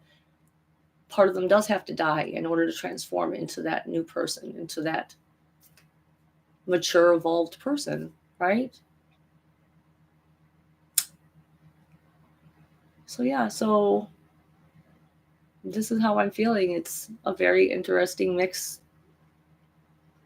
very interesting existence for me to be multiple people inside, to have them having a conversation. Although, you know what? And that's why I have plans now, guys, because the next 2 live streams I'm going to do one, because it's time now to do my stream on River Song. We're going to do a deep dive on River Song. Because, and I'll tell you why. Because when I was doing my live stream where I was talking about my keystone, they kept showing me a scene from Doctor Who, that was River Song. And it was basically like River Song finally showing who she really was. Finally, it's like Amy and Rory and the Doctor, they didn't really know for sure who she was, right? Because Amy and Rory are best friends with the Doctor, right? And they didn't really know for sure who River Song was. And the thing I kept seeing in my head was just the picture where she was saying exactly who she was, and she was showing them, this is who I am. And so I'm like, okay, it's time to, I need to go over there and do that part. And then we're gonna do I'm gonna do something on Steven Universe, because Steven Universe has some disclosure in it too. Okay, so what I mean by that is, like, for instance, they're gems, they're holographic light forms, and they can also do things where they can fuse together and become one being. Now that I felt like I understood. Like, I feel like wherever my soul braid walking comes from, like this, I understand. I understand this fusion, this merger of energies, maybe like energy bodies, right? I understood that too, becoming one in this way. And so there is a character on there named Ruby, and she is actually 2 people in one body. She's a ruby and a sapphire. She was a ruby who is a guard, who fell in love with a sapphire, who's a psychic. And so they fuse together, and they like to stay fused and just be one being. And I feel like that really probably is just one of the best examples I can give about what it is I'm experiencing here, because I don't know how else to explain it. I don't know how else to explain it for you guys. Like, I did the best I could. Sorry I haven't been reading the chat very much. I just wanted to make sure I got all of that out. And oh yeah, and then the last thing that I plan on talking about, hopefully when it comes to all of this stuff, is the wicked stepmother. I do have some stories to get into about this wicked stepmother woman that I have not expressed yet. And it's some of the swords that need to be dumped out. They need to be dumped out. Right? Thank you, Victor.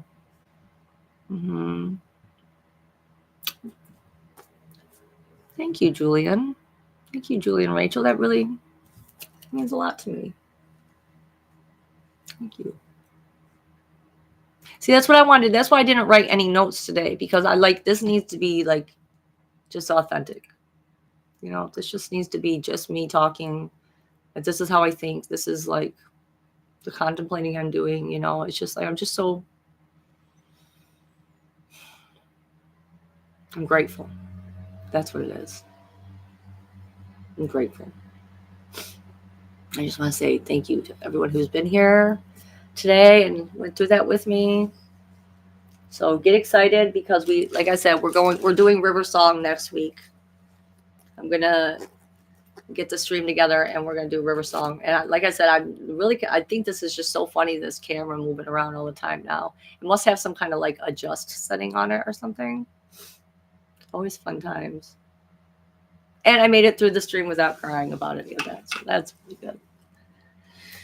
That's a positive thing. Yeah. Mm-hmm.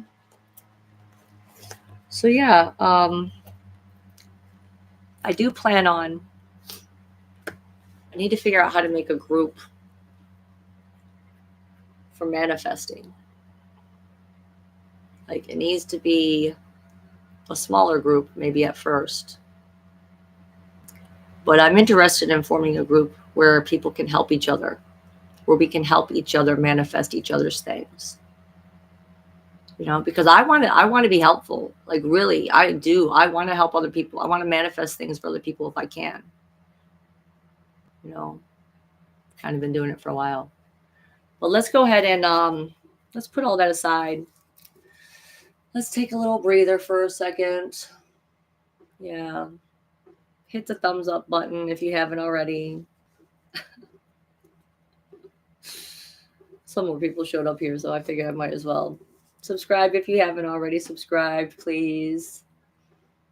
I mean, I guess what I will say this is is that, you know, growing this child up inside of me growing me up, right? When I grow up, right? I think that's kind of funny, considering this is the song, the heart song I was listening to, and now I feel like I do understand. I get it now, you know.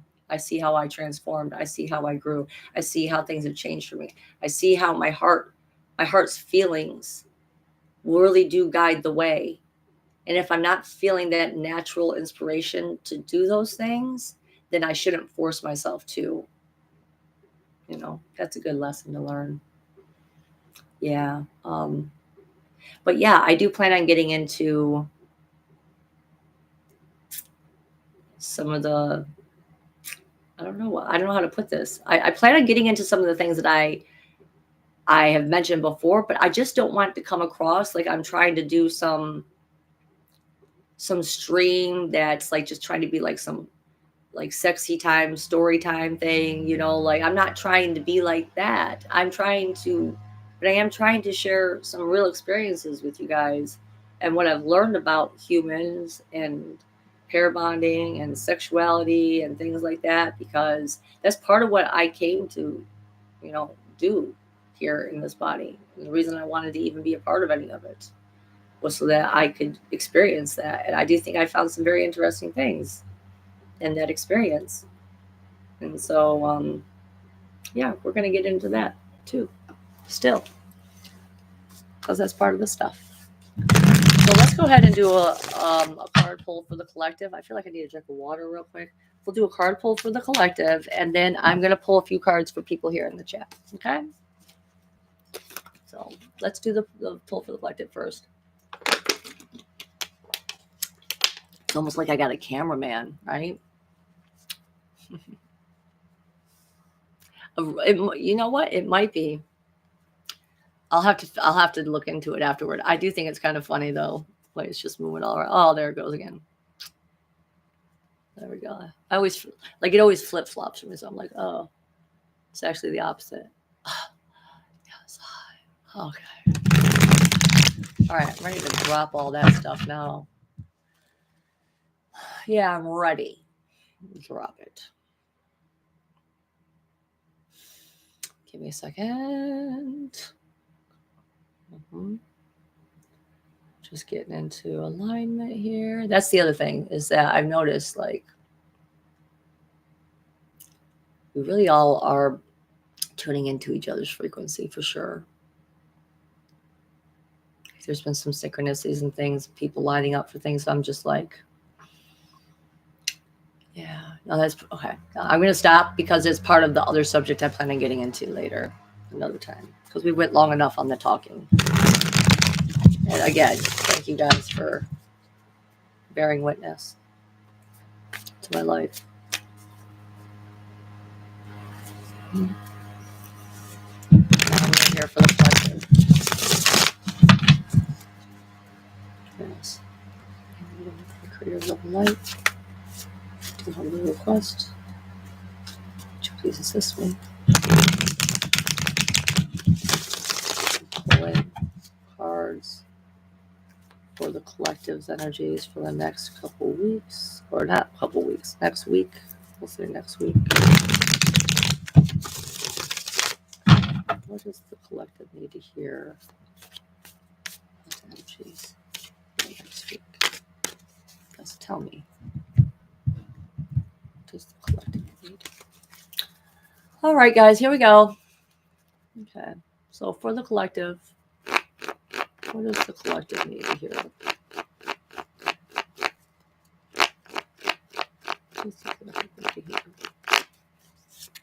Okay. We got the 10 of Pentacles. Well, let's see. Oh, yeah. Let's see if it makes it move. Okay. Well, I didn't make it move, but I can see it adjusting me in the background. See, I'm fuzzy. Oh, it's trying to freak. Oh, look, I did it. So the first card we got for this next week's energies is some endings. Okay. This is an ending card. This is a very, honestly, an abundance, like physical comforts and wealth. It could even be like a generational wealth transfer. Look for things coming to you like just out of the blue, inheritances, even maybe. Like there's harmony, there's peace. This is actually what a happy ending card for sure, I think. Okay, it's about stability, and it's about making that home life of your dreams. It's about family and connecting to family, multi-generations coming together even. Okay, so maybe some family, what is it? Like maybe your inner circle family. Maybe there might be something going on in regards to you this next coming week. All right, there could be some endings that are happening, some closings, like maybe like I don't know why. I feel like it could even, if you're buying something or like something, a house, or maybe looking to rent or something like that, for someone out there, this is going to mean something. That they're saying like that is coming, that the closing and stuff like that, that coming to close, that's going to happen. It's almost like someone looking at their new home that they purchased and their new place to live. Okay, they're like, look, and we're safe and it's comfortable and it's happy and it's a good place to be. Okay, but ultimately, I'm just trying to feel into the energy of what this is. Ultimately, it feels like they're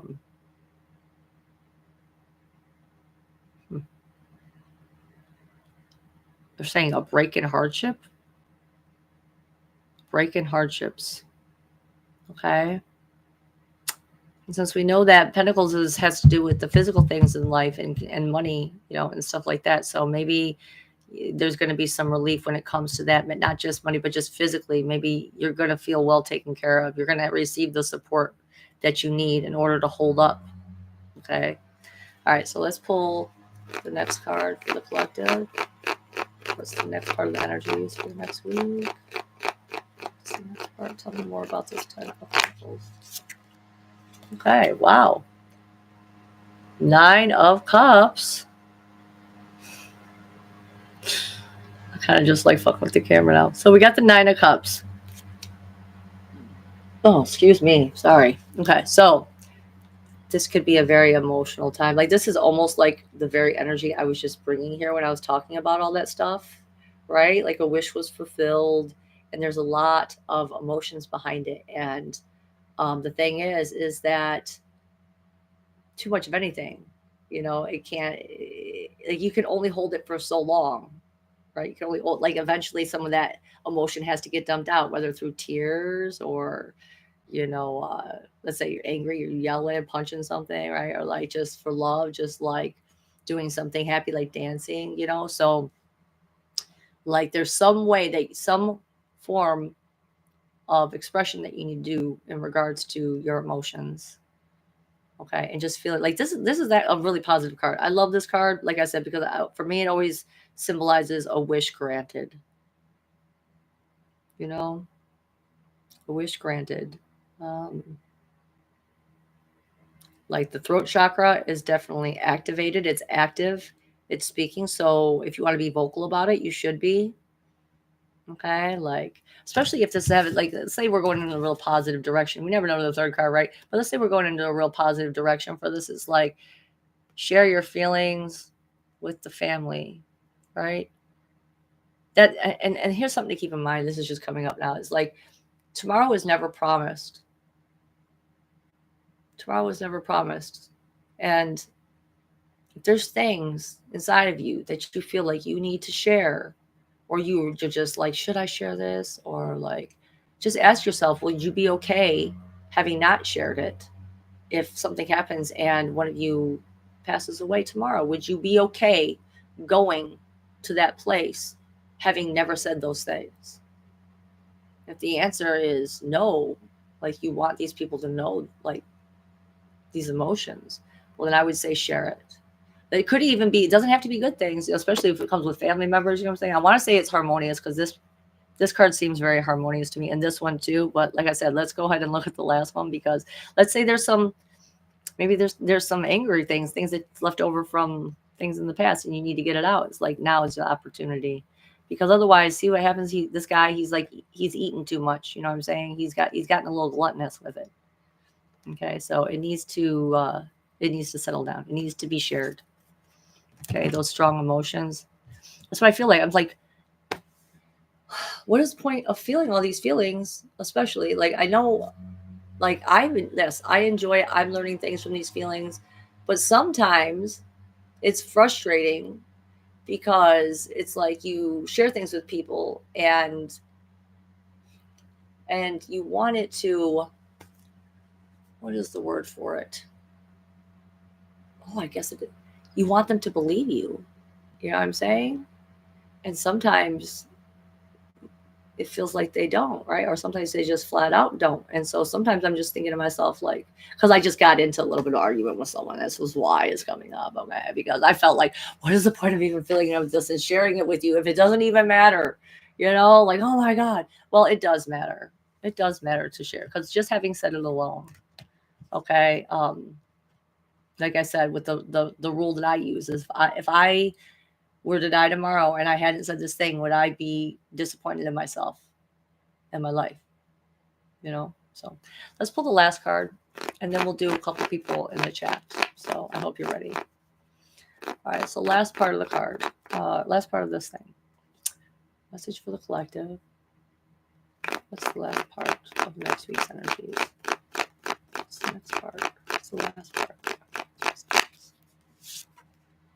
Okay, keep looking forward. That's the first message that comes to me when I see this. Keep looking forward. Don't look back. Keep moving forward. You have something real and of value in your very hands. Okay? Like you might not know exactly what, it's almost like when you find, it's like you find a rare like stone, let's say, or something, and there's an even more rare stone inside of it, but you don't know how to get it out of there. Yeah, you know what I'm saying? But you know it's something that's real and that's valuable and that you're going to have to work at in order to figure out how to get that to get that to shine the most, right? Get that other gem, like almost like a statue. You know what I'm saying? You know, like sculptors would sometimes say that the statue itself was already inside the block of marble and you just got to bring it out.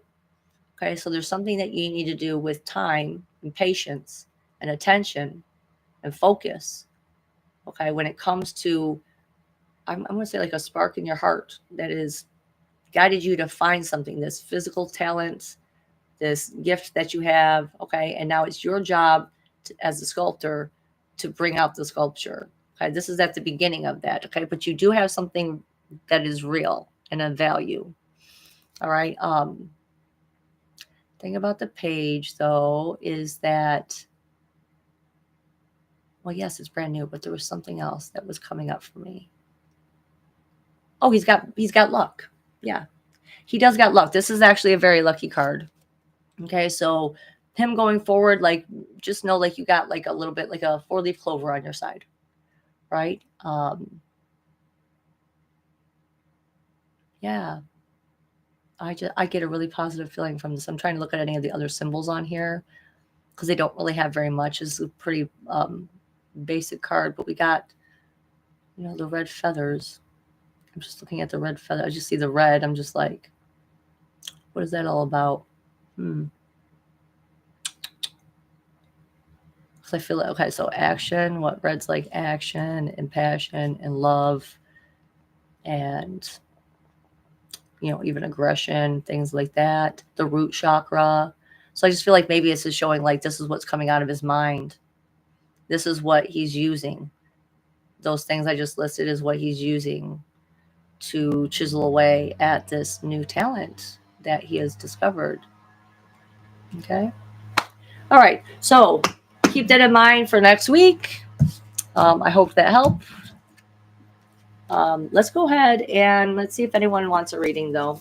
Okay. Oh, I'm glad that that resonated, Jason. And Maggie, nice to see you. Nice to see you guys. Some new people in here, it seems like. Yes, let's transmute our Nine of Swords to the Nine of Cups. Oh my God, do I second that, because I'm telling you, Nine of Swords is a little bit of a rough time. It's not great, right? I'll tell you, my first instinct whenever I see a Nine of Cards is, I got to stop thinking altogether. I got to stop. That's the thing. You got to go into silent meditation when that happens. And so I was like, oh, what have I missed? What have I missed again? They come back and they show me. Oh, yay. All right, so let's see. Jason says he's up for one. All right, so we'll start with Jason.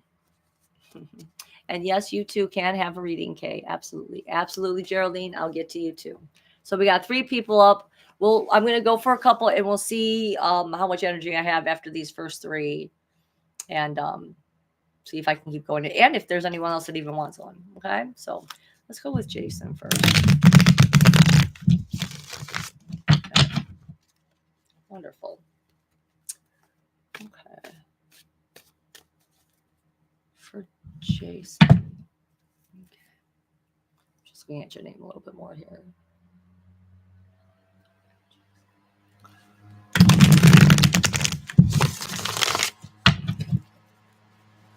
Jason.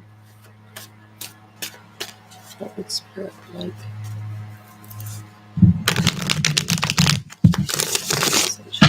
Connect to his higher self, please. Come through. Assisting in this reading for Jason. His higher self. Okay. All right, he's here. Okay. So for Jason. What message? What message does Jason need to receive? Okay, boom. First one. All right, the first one we got is the Knight of Rods. I really like this character. I like this guy. Okay, so this guy is very fiery. He's very passionate. He needs to take action. Like, that's literally what he's about. He's got Mars energy. Big time. So he needs to have something to do, something to keep him busy. Like, he needs to be moving. He needs to have a goal, is the thing. You see, he needs to have that carrot in front of him, something to chase after, even if he never even is going to reach that goal. He just needs that, because the truth is that when he gets to that goal, then he might just be like, okay, well, what's next? You know, so you have to keep that in mind, that this guy is very much a doer. Okay, he just does things. He doesn't stop really to think about it. This can get him into some trouble sometimes, but it also makes him very spontaneous, right? There's pluses and there's downsides to everything. Spontaneous and charming and passionate and fiery and look at me and, you know, gonna be seen type of energy. Okay, ultimately though, I do like this card. I do like this knight a lot. He is still on a journey to find where he's going to end up, right? Because he's not a king yet. King is going to be a little bit more mature and a little bit more settled in where he's going to go spending his energy. But so we got the Knight of Rods, and this is where you're at, right? So let's pull the next card though. Okay. Yes, please tell me. What's the next part of the message we got for him to receive? Okay, the next part of the message we got is the Four of Pentacles.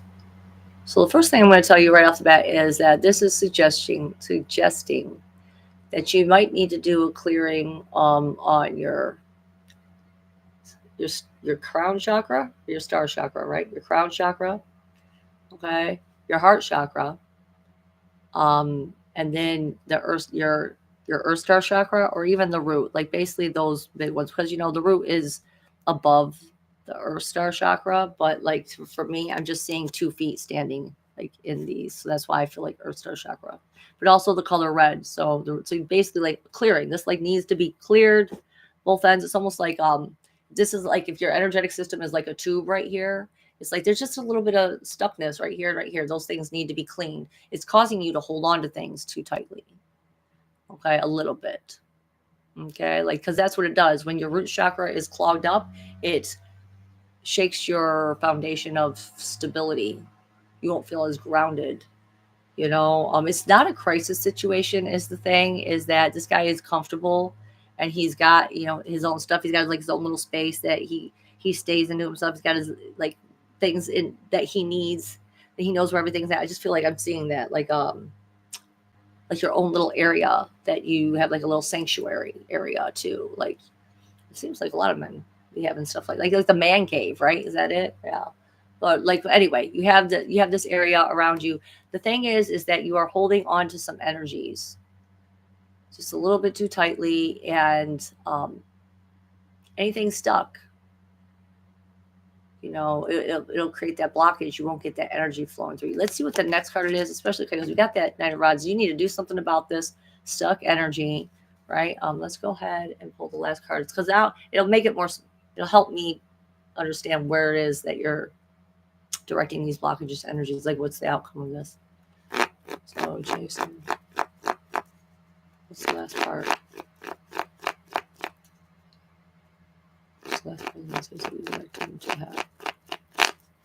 Okay, here we go. Queen of Swords. So we got a Knight of Rod and we got a Queen of Swords. So you might be having some confrontations with the woman, I feel like. This Queen of Swords character, she is very sharp with her tongue, right?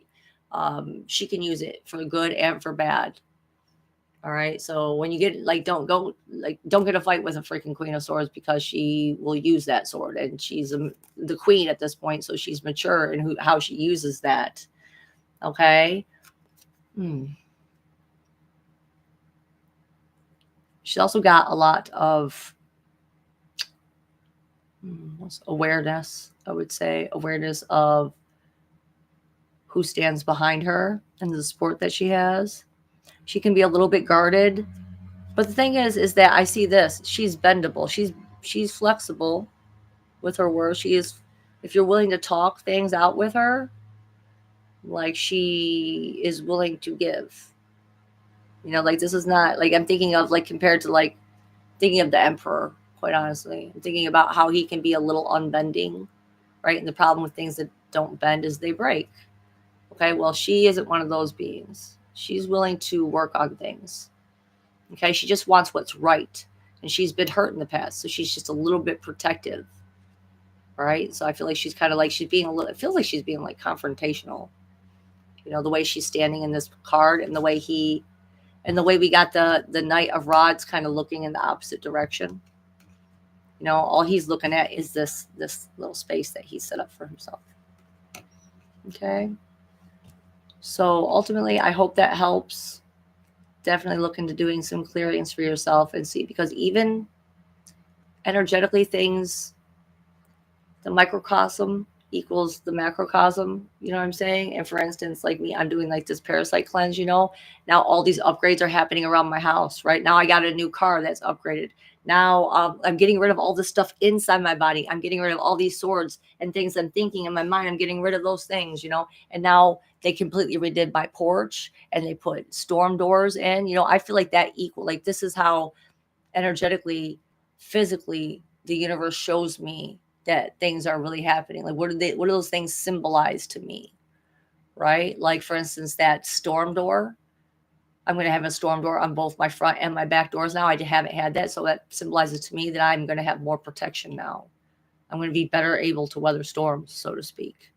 You know, so just keep that in mind when it comes this. The only reason I brought that up is because it's Pentacles. Okay, and Pentacles is about physical things. Anyway, oh, I hope that helped. But let me see. You did write something. Of course you're mature. I'm not saying you're not. You're immature, silly. But we're always maturing, right? Until the day we die, we're still maturing. Okay, I did a crown chakra meditation the other day. Wow. Yes, keep going. You might have started something and they're just saying, yeah, they're trying to say that, that's what I was just seeing. I was just seeing like a blowhole that was clogged up a little bit. And so you started to clear it out a little bit. Just keep going, push through. You got it. You got this. Okay. Oh, yeah, my hair is getting long, Maggie. It is. I haven't cut it now for, I think, 2 years. I think it's coming on 2 years. Yeah. I'm really loving it. Although I do think I want to cut my regular bangs again. I do love this side swipe, but yeah, I also do love my bangs that I used to have. You know, I like it being like. Okay, so Jason had a reading. Now we're going to go to, let's see, Kay and then Geraldine. Okay, for Kay. Last name real quick. Kay. Okay.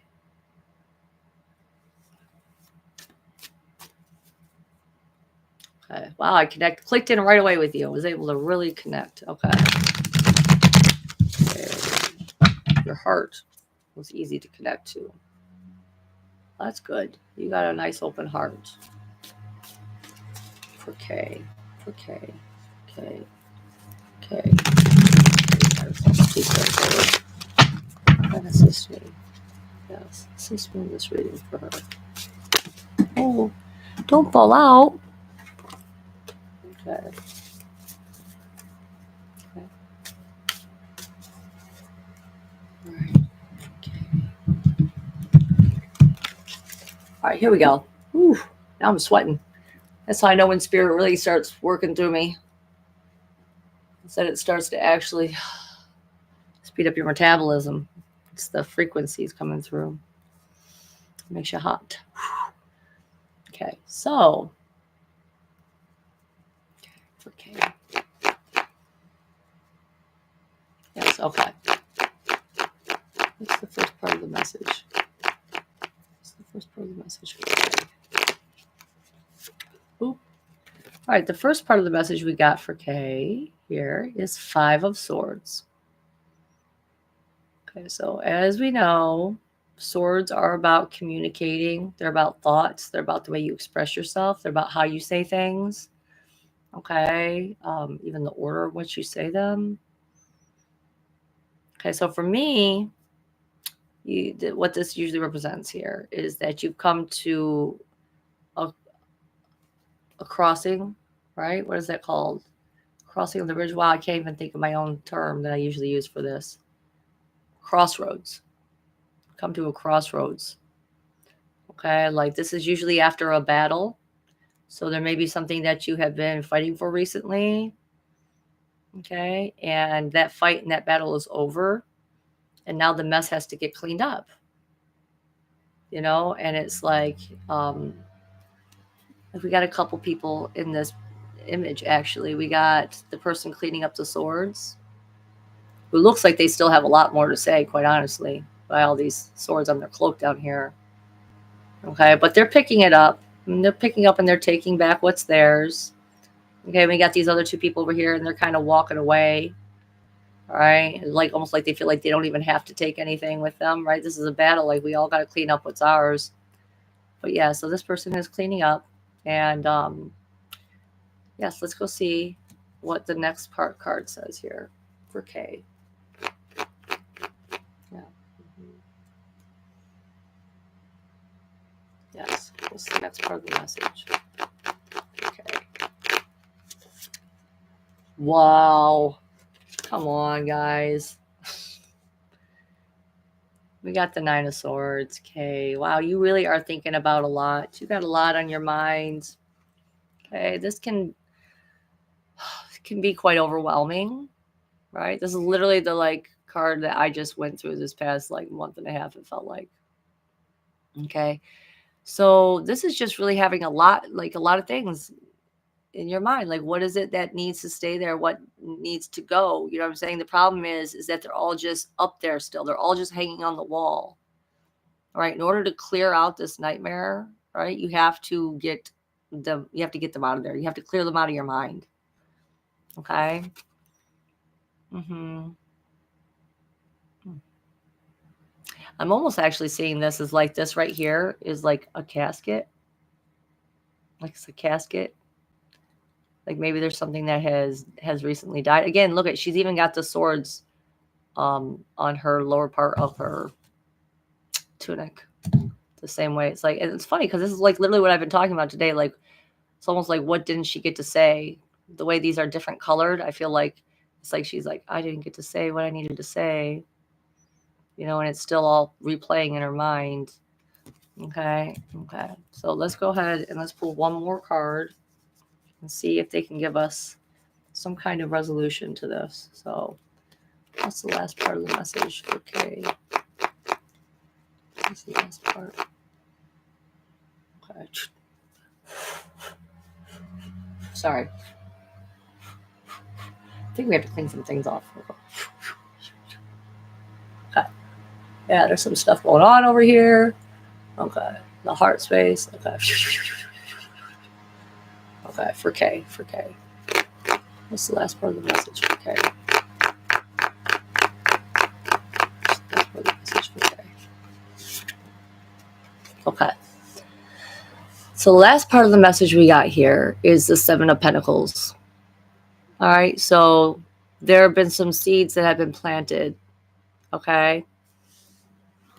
And I love that camera moving. Now I'm like, I don't know about that. Stay still, camera. Okay. So the Seven of Pentacles is kind of like a call to adventure. That's what this is. This is a call to adventure. All right. Like, look, this guy is holding his golden goose, you know, he's got all the seeds planted. There's these fruit basically growing on the tree or the bush here. And he's just waiting for that opportunity to pick that. All right. Because it's the 7. 8 is going to be the harvest time. 7 is the waiting, right? This is, you have to go on an adventure and find out what is out there, what is really out there that could be even better than what you already have experienced. You know, the thing is, though, is that it is going to require you to actually go do some digging, so to speak. It's going to require you to go out there and find these items, so to speak. It's almost like, especially if it comes, like when it comes to the words thing, it's almost like you got to go find it, like go out and find something about the person that you didn't get to say the things to, right? Something like that. It's almost like you got to go find out more about the person, maybe even. But either way, just know that what it is saying is that this is not forever card. This is not a forever feeling. The 5 especially is a transition card in itself. This is very much, you are going through something that is just one period. Okay. Like, this will pass.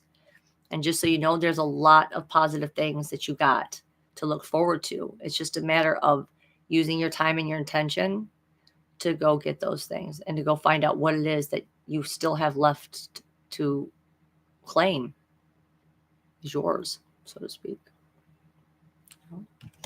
I hope that helps, Kay. I hope that helps. That was a little bit of some rough cards to get, so I'm going to say a little prayer for you.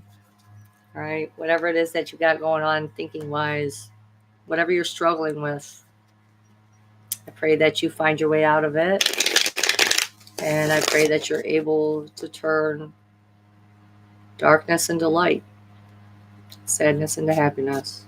I pray that for you. Okay. Good. I'm glad to hear that. Okay, so there was one other person I know I saw who was, okay, and then Geraldine. Yep, Geraldine. Okay. been a rough 7 years, huh? Well, that's funny that you got the 7 of Pentacles because it's about to break. That does, it's time for that to end. It's coming to an end. I would say that 7 of Pentacles would signify that it's coming to an end. You're going to find your way out of this, out of that hard times. Mm-hmm.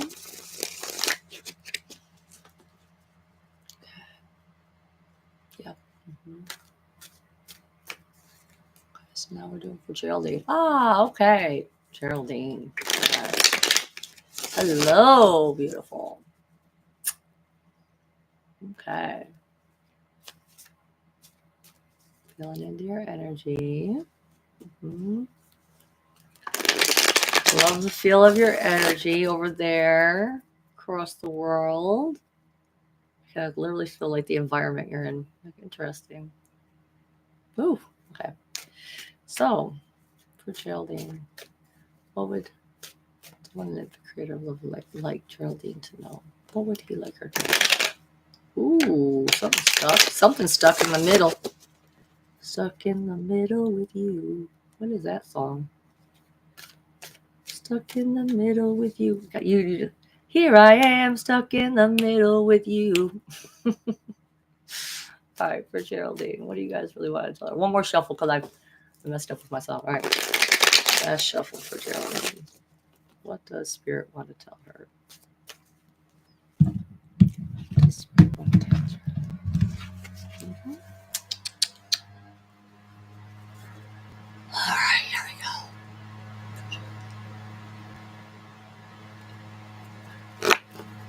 Yes. Geraldine.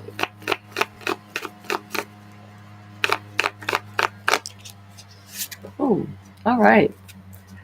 Ooh, I feel like the camera even got darker now. Oh, I'm sorry. I got to fix my eyebrows, guys. Okay. Did it get darker or was it just me? Okay. Anyway, doesn't matter. Okay. Geraldine, the first card you got is the Page of Cups. I actually really like this card for you because it's like, this is a psychic upgrades card. If you've been working hard for a really long time on psychically activating, well, they're just going to throw it right into your face. You have an activation coming when it comes to empathy. Okay, empathy, your emotions, and how emotions, it's almost like how the heart leads you to act. Like you need to, this is going to start you learning how to use that heart compass, so to speak. Because I feel like that is one of the things I was never really taught. But now that I see this is how this works, it's like my heart literally is the compass. Okay. And it shows me and tells me where to go. The things that bring me the most joy and excitement, honestly, is the things that God wants me to do and go for. Like that's the things that end up working out the best is when, and go and flow and smooth, is when that spark in your heart lights that excitement up and it feels good. And you're like nothing more like, oh my God. Yeah. Honestly, it feels easy most of the time to make those choices. Even if there's work to be done, when you make the choice itself feels good. Even if, like, for instance, for me choosing to get my dental work done, right? I'm scared. Yeah. But the choice in my heart, it feels good. The implants didn't. I noticed very quickly that the thought of the implants did not sit good in my heart. But like I said, the bone graft, that did. Okay, so you're getting psychically activated when it comes to how you use your heart and acting based on your feelings and not other people's feelings. That's a very important thing to learn how to do. And I feel like a lot of us just, especially women, we're programmed not to. Women were programmed to the good girl programming.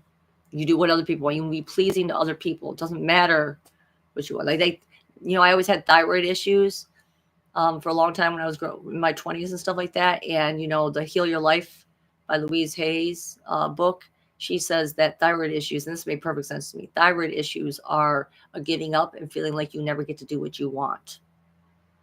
And that was absolutely true for me.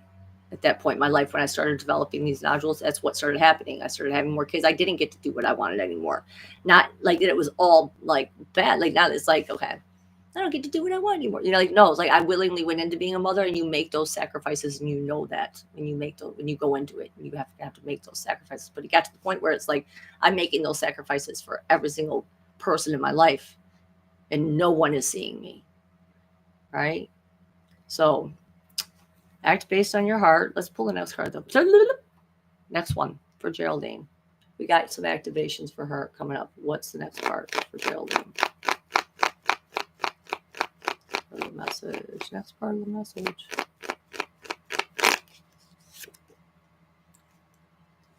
Why is this guy coming back? All right, Geraldine, we got the Five of Swords for you. So this is a collective. This is a collective energy. So you know that's what that means to me. This is a collective energy. All right, this is a crossroads. This is like there's things like a battle has happened. Words have been thrown. Okay, now everyone's parting ways here. But it looks like whoever, one side of the story at least, I don't know if this is you or the other side, one side of the story has so much more to say and has not yet said it and is now just picking up the thoughts, like taking them back, almost like wishing they could take back something that they said, maybe. It could be that. Or I feel like it could be wishing that someone else took something back, or don't know what to do with the things that people gave me, don't know what to do with the thoughts and the words that people gave me. It's almost like it kind of just, if someone gives you something, it's like, I don't know what to do with this, but then you just sit there and hold it anyway because you don't know where else to put it and they gave it to you, type of thing. Thought-wise, energy-wise. Okay, let's go to the last card for you, Geraldine. Okay. That's the last part of the message for Geraldine.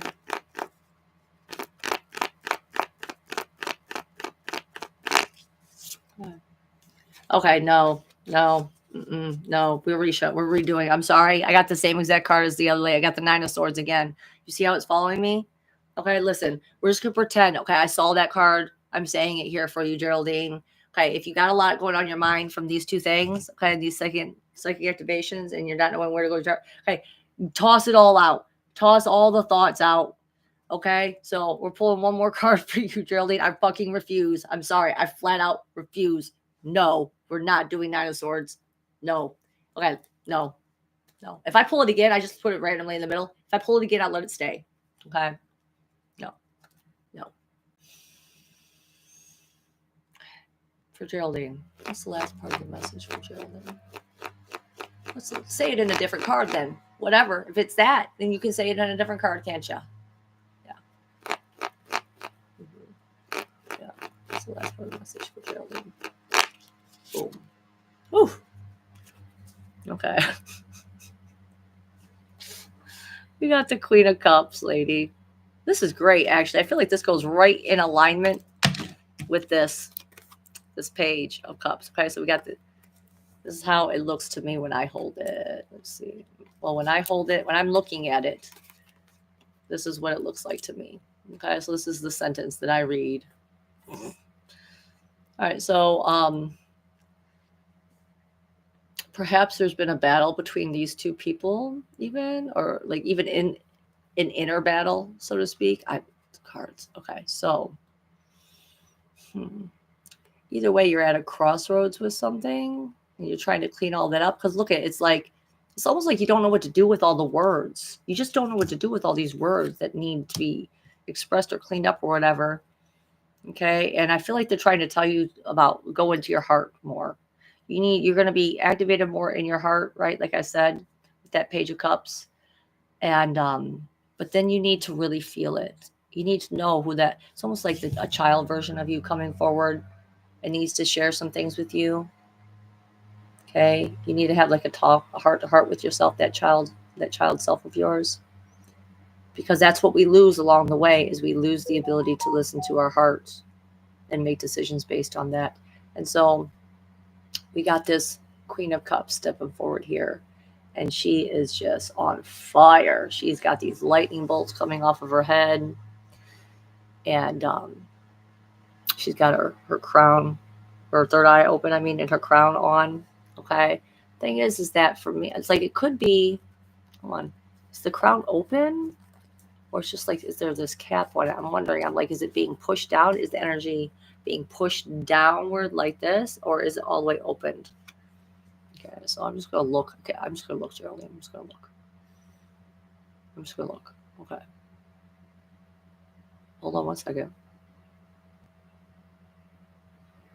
Okay.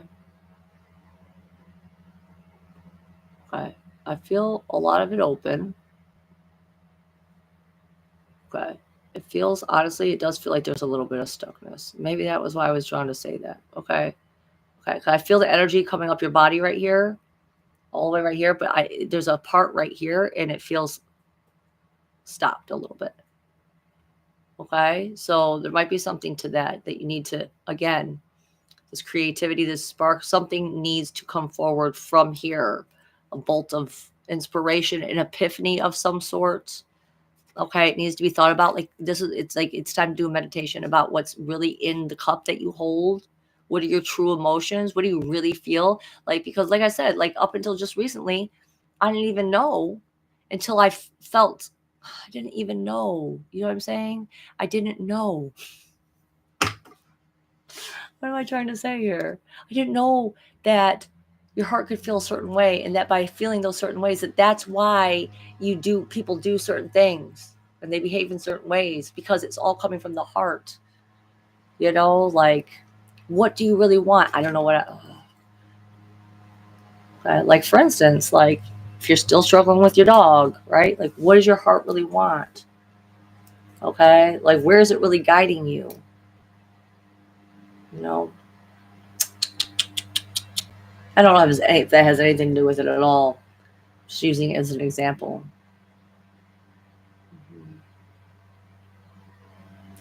Ultimately, you have innocence. You're like wearing a cloak of innocence. And so it's like you really do try to keep your intentions pure and innocent, is what I'm feeling. You know, I just feel like people don't often see that from you. They don't understand that is where you're coming from. It's almost like you just don't know how to express it in a way, because she's got this collar around her. She's got this collar around her. Okay. And maybe the reason she doesn't know how to express it yet is because she needs to look in that cup deeper. Okay. Anyway, I hope that helps. I think the Nine of Swords thing threw me off a bit, so I apologize for that. Unbelievable. Ah, yes. Nice to see you in the chat, Chris. And then there we got a Alex in there too. Nice. Oh, I didn't even go share it live, did I? I didn't. I didn't share it on my Facebook that we were live now. Not that it ever lets me any of those posts be seen when you actually share a direct link. So I guess don't need to really worry about that. Okay, so let me look. Bloop, bloop, bloop, bloop, bloop, bloop. All right, is there anyone else? I think I have enough. Let me see what time it is. I have enough energy to do one more reading. First person who gets it in the chat gets it. Oh, Maggie wanted one? Perfect. Oh, thank you, Kay. Thank you for being here, for real. All right, Maggie, yes. Wonderful. I missed someone. Sorry about that. Okay. All right, we're ending on Maggie. No one else said they wanted one. If they did, I probably would still stay and do it, but don't. Oh, wait, Alice, are you saying, yeah, you want one too? I mean, I will. I will if you really do want one. I will. Okay. So, Maggie. Oh, hit me. I didn't even see the hit me message. Sorry. Yeah, that makes sense. Okay. All right. So we got Maggie and Alex. Okay, let's do this. Let's tear it up. Okay. For Maggie, though. Looking into Maggie first. But, okay. You know what, guys? Listen, I see the name. I'm just locking that in so I can connect. I got to open that other window back up, though, because I'm just way too warm. It got to like 70 degrees here today. So let's just hope we don't have any more crazy cars coming down. the street are revving their engines up. But I do know now that definitely was what it was. All right, so Maggie. I don't know how to say your last name, so I'm just trying to look at it so I can say it in my head instead, or like picture it in my head. Yes. Okay. Okay. Got it. All right, Maggie. Let's connect to Maggie. Mm-hmm.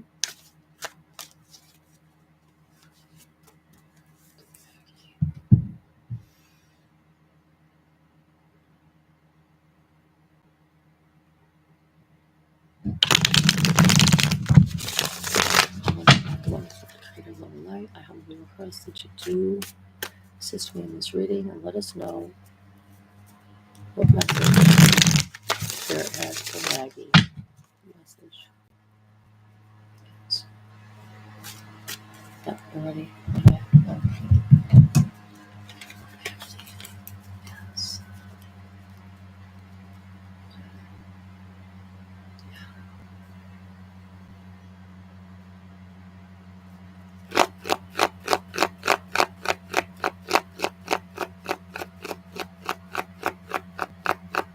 Boom. First card. Okay. Beautiful. We got the Four of Rods. Okay. So this is an action-oriented card. All right. This is about the activities that take place in the home. I'm like trying to make sure this stops moving so much. This is about activities, social things going on at the home. Okay. This is about practicing things at home. This is about harmonious things. Either way, it's things that, let's say, it's like people who, let's say, they're like dancers or something like that, and they're going to have a routine that they're going to do at some event or some party later on. And so the Four of Rods would symbolize that they're practicing that routine, in that space that they practice in at home. They're practicing it again and again and again and again. And sometimes this can even require teamwork. See, like dancing partners, right? Like the other card that I know of above that has like two people dancing on a stage. Okay. So this is like things that, hold on.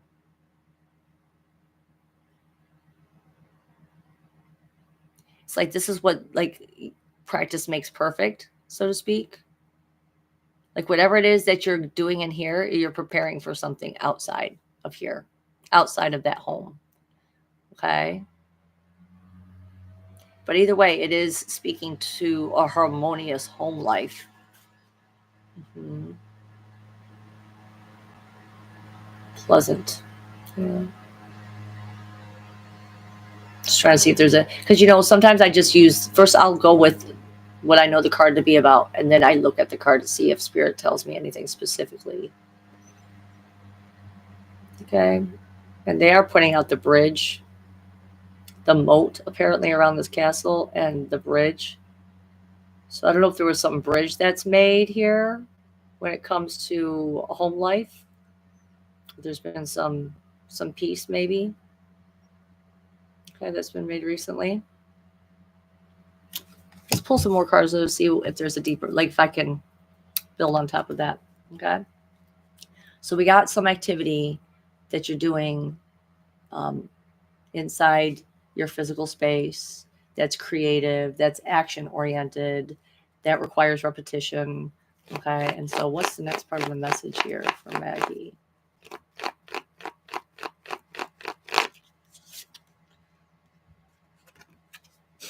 Why am I pulling? You see how many? Oh, you see how I shuffled these cards. You see how many times I'm obsessive about shuffling these cards. We got this card earlier. I don't know if you noticed that, but so the next card we got, these are two, like, because I was literally thinking as I was looking at this, I was literally thinking too that this reminded me of this card. So this is actually really, I know I'm a card magnet tonight, man. It's like that. I'm telling you, what it just tells me is that there's collective energies because we are part of the conscious collective, right? Like, anyway, we're like people who are on the same frequency, on the same channel. They're gonna like attracts like, so they're gonna come around. So we are all experiencing those same types of energies, but in our own way. It'll show up in our own way. Okay. And so those collective energies of the cards we pulled today, the collective ones were, what was it? It was the Five of Swords, the Nine of Swords, and now the Ten of Pentacles. But for Maggie specifically, building on the Four of Rods, these are two very similar cards. This is about harmony in the home. This is about peace in the home. This is about an actual ending or closure to something that's been going on for a long time. This could be have to do with multiple generations of your family, even possibly even living under the same roof. Okay, but either way, like this is a comfy setting. Both of these make me feel like the house is just really a comfy place to be, and you want to be there and you want to do your activities there, and like maybe you even want to work from there, and or do whatever it is. Like if you're creative and you build something and then you go sell it somewhere, something like that. Okay, but let's pull the last card. The last card for Maggie. What's the last part of the message for Maggie? Okay, Justice. Okay, so you got Justice. I think this is the first major arcana we've seen today. So this is a pretty heavy hitting energy that's coming through for you right now when it comes to this home life that I've been talking about.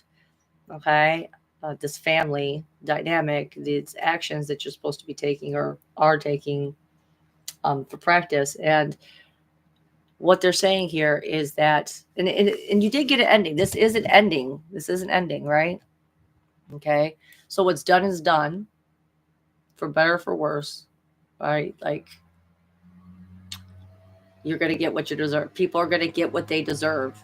There's no going back to that. There's no going back from this at this point. Like, right? Like it's the law is laid down. It's been laid down. Okay. But ultimately, it's about the universe rebalancing itself. So whatever has been going on in your life, it has been rebalancing it. And I really am praying and hoping that I feel like it's been like in a positive way. So if there's been, and if it hasn't done that yet, I'm saying like there's been hardships, they are, it's about to turn around for you. Like something that has maybe been, if you have been having hardships, that has been something that needs to come to a close. Like this card would say it's closing, that hardship time is over, or it's just reminding you and reassuring you that your home life will be peaceful, like justice will be served and you're going to get what's coming to you. Everyone is. So I really hope that works out in your favor, Maggie. Oh, wow. I'm so glad to hear that. That makes me happy. Whee! Okay. Boosted me up. Okay. Ready for Alex. Ready for Alex.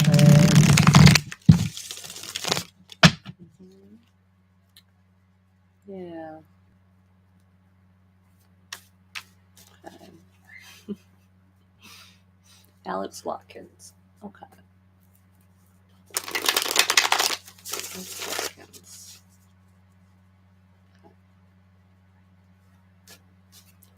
Wanted to create a little light. I humbly request that you do assist me. For Alex. I ask his higher self to come forward, please. Okay. Yep. Okay. There it is. All right. Here we go. I have to shuffle them up good. I'm not trying to pull a bunch of same cards, right? Okay, what message do you guys have for Alex? Yep. I trust you guys to help me pull the right card.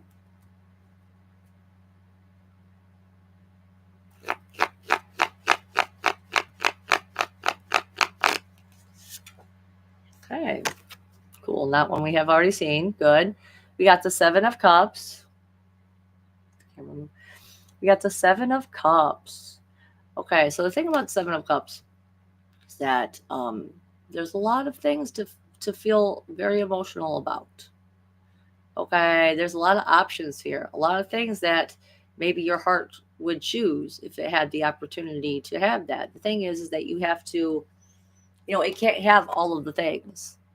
It can't have all of them. And so the struggle here right now is making the choice of which thing it is that you want. Right? So you need to focus on making one choice and then devoting yourself to that one thing. Because it's really okay. Because there's a lot of good options. That's the thing. There's a lot of good options here. But I think you need to follow the one that inspires your heart the most.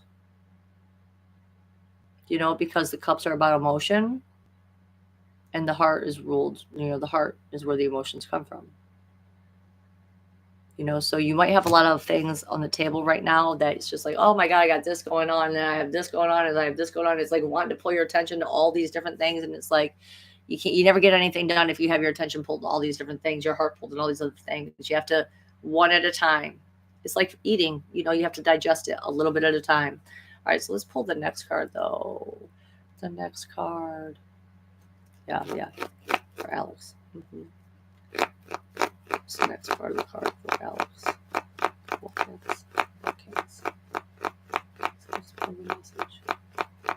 Next card. Okay, there we go.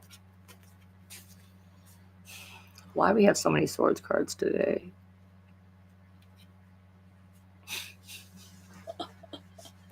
Oh, Barry Littleton came in the chat and then retracted his message. What was it? Anyway, here we go.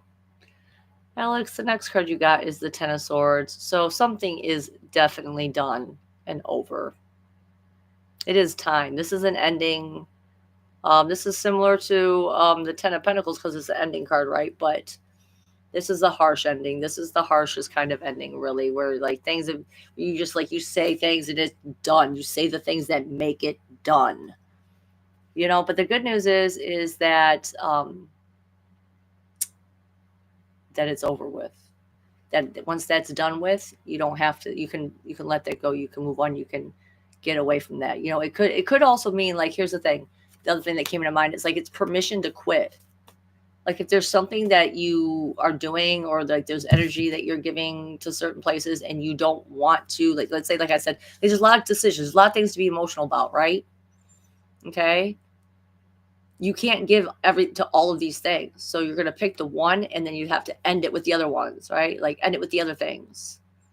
Like, no, I chose this one. And so therefore I'm going to go with this one. It's giving you permission to quit some of those other things. So you aren't so overwhelmed with all these different things that you have to be emotional about. Okay. So that can be a good thing. Let's pull one more card. Okay, it's all about things that have been said, though. Just remember that. It's like, I'm just noticing these other sword parts here on his body. Yeah. All right, let's go ahead and pull one last card for Alex Watkins.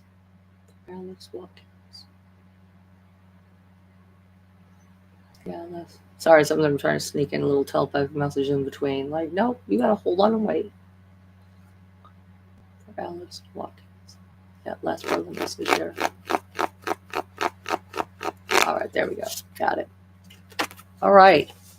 Oh, I really like this. I honestly, even with the Ten of Swords, I really like this reading for you. I think it's, what is the word? It's like going to help push you forward. Like this is saying that you really are going to start building something. I want you to get those creative juices flowing again, because whatever choice it is that you're going to make, and you're going to quit those other things. Okay. You're going to focus on being creative and building something for yourself. Whatever it is that it can be things that you're putting your hands to, right?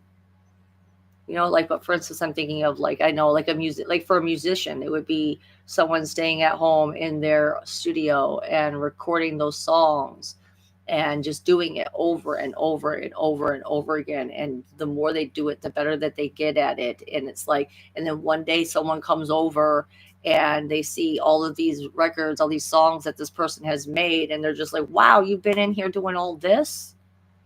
Like, you need to share this with people. Like, you need to take this, like, so this is like, you aren't going to be alone. Like, whatever you're going to be doing alone and being creative here, like, eventually you're going to need to take that to people, because whatever it is that you're making and you're doing, it's something real. And the more you do it, the more you prove to yourself that you have a real talent here, right? And ultimately, it should feel good. Being creative does feel good. You use your heart and you allow it to take action based on that, you know? So you're a contractor. I saw those little nails in there too, and I thought to myself, like a builder, right? Well, you're gonna keep going. You're gonna keep going. You're gonna keep doing it, and you're getting good. You're getting good, good, good, good, good. I don't know if maybe you like. I don't know how you want to fit this stuff in here then. But either way, what they're saying is, okay, like, you have a lot of these choices. Make the choice, end it with the other ones that you don't need to be involved with, and then just keep. What was it? What does they say? Like, I hear it and I can't see the words, and it's like, take the axe to the stone, right? Take the axe to the stone. I'm like, I don't know. I'm hearing grind and stone and axe, and you just keep doing it. Like, just keep doing that. Okay. So you're really good at it, and you will be sought after. I feel like, when it comes to that, if you make the right choice about where to focus your attentions. I mean, I hate to be like, oh yeah, this is saying stop being a contractor. You know what I'm saying? Put yourself into something else that you like more. Just gonna throw that out there as one possible little thing at the end there. I don't know. I don't know how much you love being a contractor or not, but either way, you need to get creative. You know, that's the only thing that's going to fulfill your heart, is even if it's with contracting, put yourself into it, you know. I hope that helped. I hope that helped. Oh boy. All right, Alex. Yes. Yeah, I will be at the Journey to Truth. Are we talking about the Journey to Truth conference? Yes, I'll be there. I will be there. I can't wait to see some of you. You just do it for helping people? Okay, well, this is what I feel like then, Alex. It's like, you really got to be careful with who you promise to help and who you don't. You know what I'm saying? Like, some people, okay, it's like this. It's like this. I'm a DoorDasher, okay? And people who order DoorDash and tip the lowest amount, okay, will often be the customer that gives me the hardest time and asks me to do the most, even though they're paying the least. Do you know what I'm saying? Like, there are some people that are like that, and you have to weed those people out. You know, weed those people out, because you got a real talent here, and you need to make sure you give to people who are really going to know the value of it and appreciate it. So, all right. So lovely to see you here, Barry.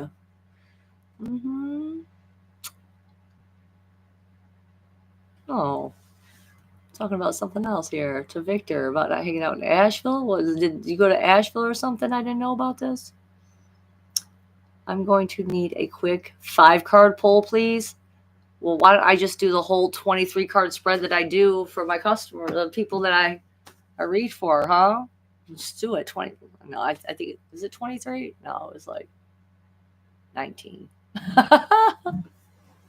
I do pull a lot of cards. Sorry, because I like read them like little bits of the sentence, and I got a whole. It's like an astrology wheel card thing that I see it as. Like, it's anyway. Because I do card readings for people still, but you kind of got to chase me down to get one, and people do. They find their way, you know. So I guess if anyone is, I guess I should just put this out there. If anyone is looking for a reading,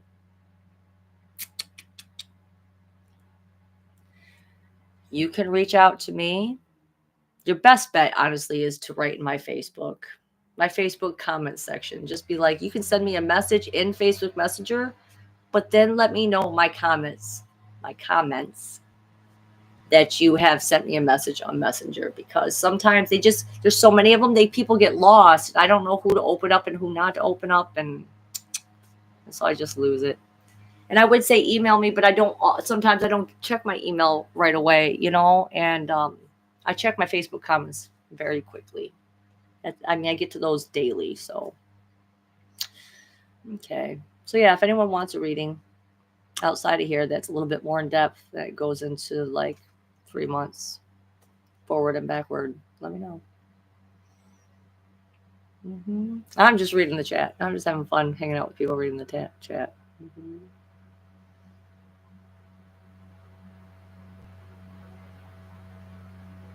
Yeah, apparently. Oh, okay, okay. You bilocated, Victor.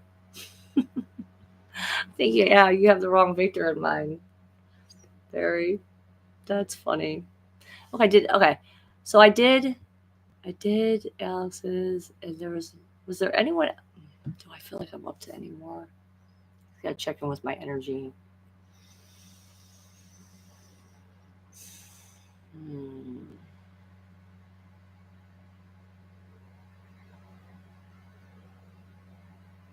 I suppose I could do one more if anyone. See, this is the thing. I put it out there, and maybe no one's like, no, I don't care anymore.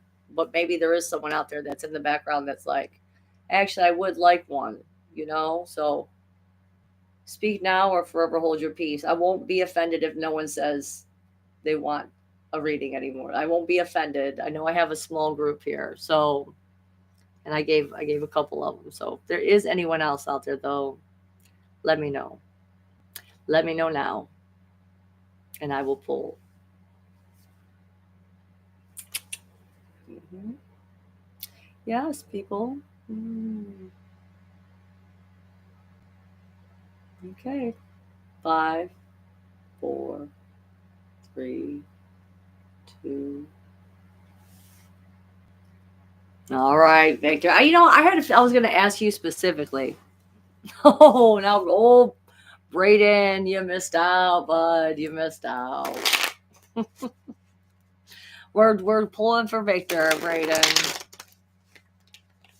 Oh my gosh, look at that. And now it's all getting all sticky. Okay. Hmm.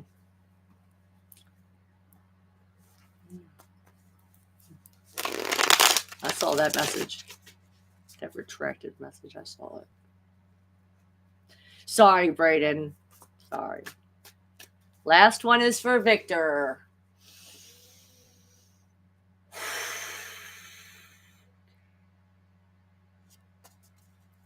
All right, tuning into your energy.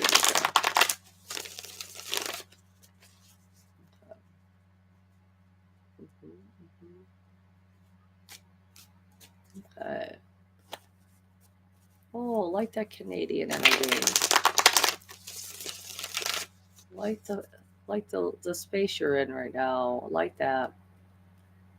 Feels like, what is that? It really does remind me of Scott Pilgrim. Now, like the energy of all the air, like it's feeling like Scott Pilgrim. But I really like that energy. Okay, so for Victor White.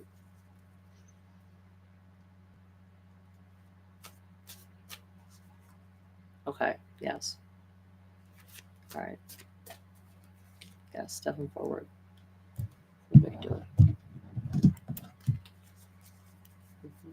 What does his higher self want him to know?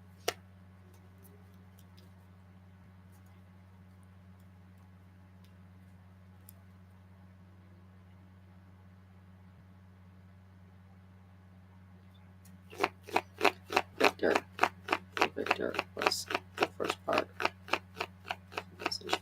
Victor. Okay, we got the Emperor. I mentioned this guy earlier. Okay. So this guy can be quite hard-headed. All right, because that's the first thing I'm seeing is that he's got the Rams next to him. Okay, but that can be a good thing because what do Rams do? They use it to fight. All right, so it's like you could be a good fighter by just being able to like maintain your charge, like or maintain your energy and maintain whatever it is that you're doing. Like you're able to throw yourself at it to win at certain things. I'm hearing like I hope that example is It's hitting right. It's hitting okay. But also, okay, so this is like the divine masculine representative. This is like him, right? Like this is daddy energy. All right. And oh, okay. Yeah, you know, the irises always they bloom in May. They bloom in May. So whenever I see this card, whenever I see irises, especially, I always ask people to pay attention to what's going on in May. Okay, because something's going to bloom at that time. Hmm. He's got this thinking cap on. He's very like action oriented when it comes to his way of thinking. Okay. He's got like a staff of life with him. So he's got tools that he uses in his daily life. He's got the instrument like this was a healing staff in my opinion. So he's got abilities. He's got tools that he can use to help heal.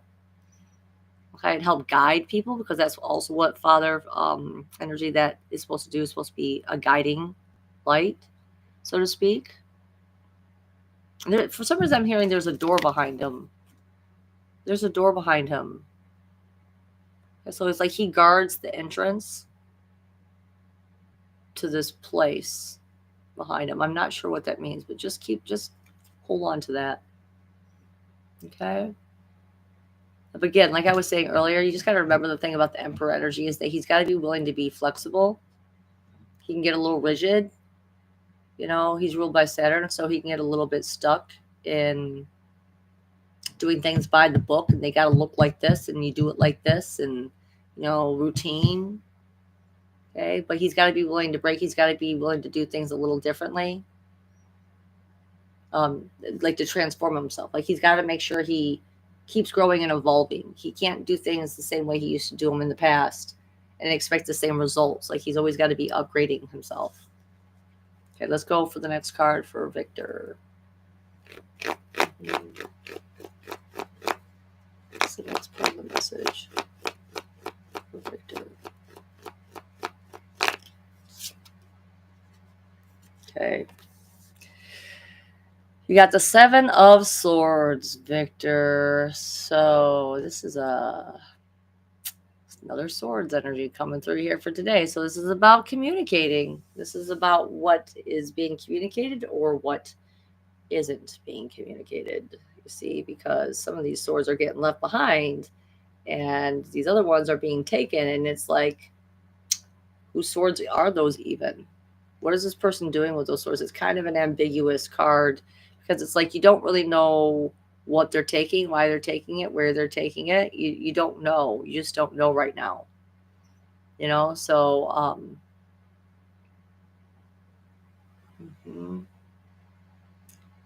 this is a wait card. This is you're gonna have to wait and see kind of card. But just know that you're protected. Like I love when I see the swords on the back. That means like you're protected. Okay. Your back is protected. So it's like, you know, people have your back, so to speak. But he is turning away from something. Like I said, he's turning away from something and he's walking away with these swords, which is he's walking away with these thoughts, but he's leaving those two behind. Okay, so there might be some thoughts he still will have about whatever this is, but he's gonna turn around, he's gonna take his ideas, he's gonna walk away. It could be you or another person. All right, but either way, it's like something may be being hidden from you. That's what the Seven of Swords can represent. Like, yeah. I'm trying to think if there was another word for what I'm trying to think of. Okay, it's like, no, it's not coming. Okay, anyway. So let's go ahead and pull the last card for Victor. Hi guys, what do you want to tell him? What's the last part? What's the last part? Tell the truth. You got the Knight of Swords here. Okay, so you're about to go on a little journey. Okay, and this Knight of Swords is actually going to be looking at the Seven of Swords. So you're watching someone walk away, perhaps. Okay. Like something's not been resolved. Like there's information that still is yet to be shared. The knight is not a king yet, so he's still on a journey. So he's still on a path, like whatever. Like, you know how like we got those 10 cards and like the tens, okay, which are like endings, right? Like the knight is not an ending cup. This is not an ending situation here. This is you're gonna have to wait and see. I feel like you're gonna have to use your own words in new ways. Okay, because this is an upgrade from the Page of Swords, but he's still, it's like a lot of times he's willing to jump in there to help other people out without taking care of his own stuff that's going on. Right? Does that make sense? Is that where it is? It's like, be careful not to rush in too fast. Like, I feel like that's more Page of Swords when it comes to chopping people's head off, though. Like saying embarrassing things. Like, I don't feel that from you. No, it feels like this is giving you opportunity to practice communicating on more than one level, too, they're saying. So more than one level. Like, this is communicating, practicing communicating, not just verbally, but telepathically, empathically. Okay. Oh, yeah, I know. I did think about the Journey to Truth thing and for him. I'm thinking that's what it's talking about. Yes. Okay, so yeah, I really like this. I like this reading for you. Either way, I feel like just wait. All time with time, all things will be revealed. Is what I'm getting. And in the meantime, enjoy this opportunity to learn how to swing that sword in a new way. Okay, and just remember to stand strong in your divine masculine energy. Okay, don't be afraid. Don't forget to be flexible, though. Don't forget to try and do things in new ways. Okay, to keep evolving. Don't be too stubborn or hard-headed. But you know, it's a passionate energy, and some Aries is a type of man who goes for what he wants. So that's good. I feel like that's all I'm getting for it. That's all I'm getting for that. Yes. All right, Victor. I hope that. Oh wait, someone said something funny.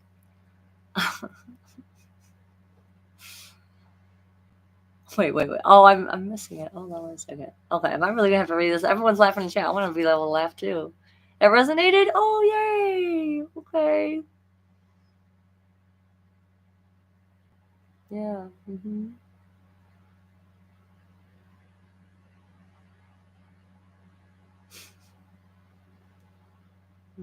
Swinging swords for sure. Oh,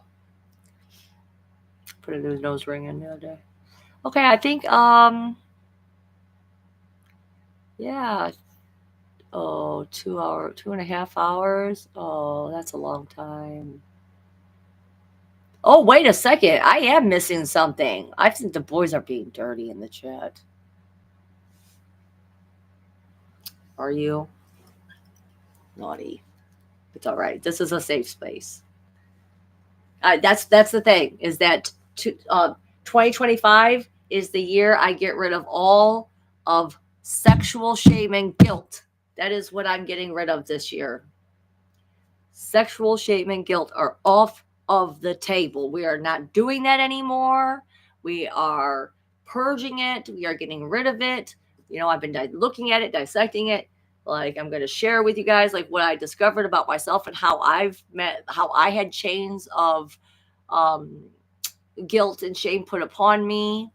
Okay, like I'm figuring it out. I've figured it out for myself, and I want to share that with people so that way, if my example can be any help to them, to help free them, so that we all can be a more happy and healthy human collective, that would just be wonderful. So please don't be afraid to make dirty jokes in my chat, is what I'm saying. I'm totally fine with it. I'm cool with it. We're good. I'm a woman now. So it's ridiculous. Oh, I am though. I'm a woman now. Okay. Yep. Yeah, right. Exactly. Because, telepathy is instantaneous. Like thoughts are instantaneous. They can travel. They've proven that. Whole quantum thing. I hear a kitty at the door, a Sarah kitty. So, gosh, I'm having so much fun now too. All right. Anyway, I do got to go though. I love you guys. I hope that was helpful. Um, trying to think if there's anything else that I wanted to say briefly before I left. Well, you know where to follow me at. You can find me on Facebook at Aurora Diamond Heart. Yeah. Thank you guys for being here. You can thank me. Thank you guys. I wouldn't even be here if it weren't for all you guys. I'm so happy. Yeah, seriously, I wouldn't keep coming back if it weren't for you guys. It makes me feel like someone actually cares what I have to say for once. You know? I grew up in a place where it didn't feel that way. It didn't feel like what my feelings were mattered. It didn't feel like what my heart wanted. It didn't feel like it mattered. And I had to make choices based on everyone else's desires. And thank you all for being here. Thanks. Hello, Brian Larson. Thank you for being here too. Maggie, Geraldine, Braden, Victor, Chris, Barry, Kay. Let's see who else came. Alex, so wonderful to have you. Matthew and Honora, I know they were in here earlier. They're probably gone now, but that's all right. Julian, same. Queen Victor. I'm just really happy you guys all showed up, and heard me out. This been racking my brain for weeks. So, all right. On that note, much love and follow your heart. It's easy and it'll feel the best. That's my best advice. Follow your heart. I'm about to read what you guys are saying in this chat. I see another LOL. Okay. All right. Bye.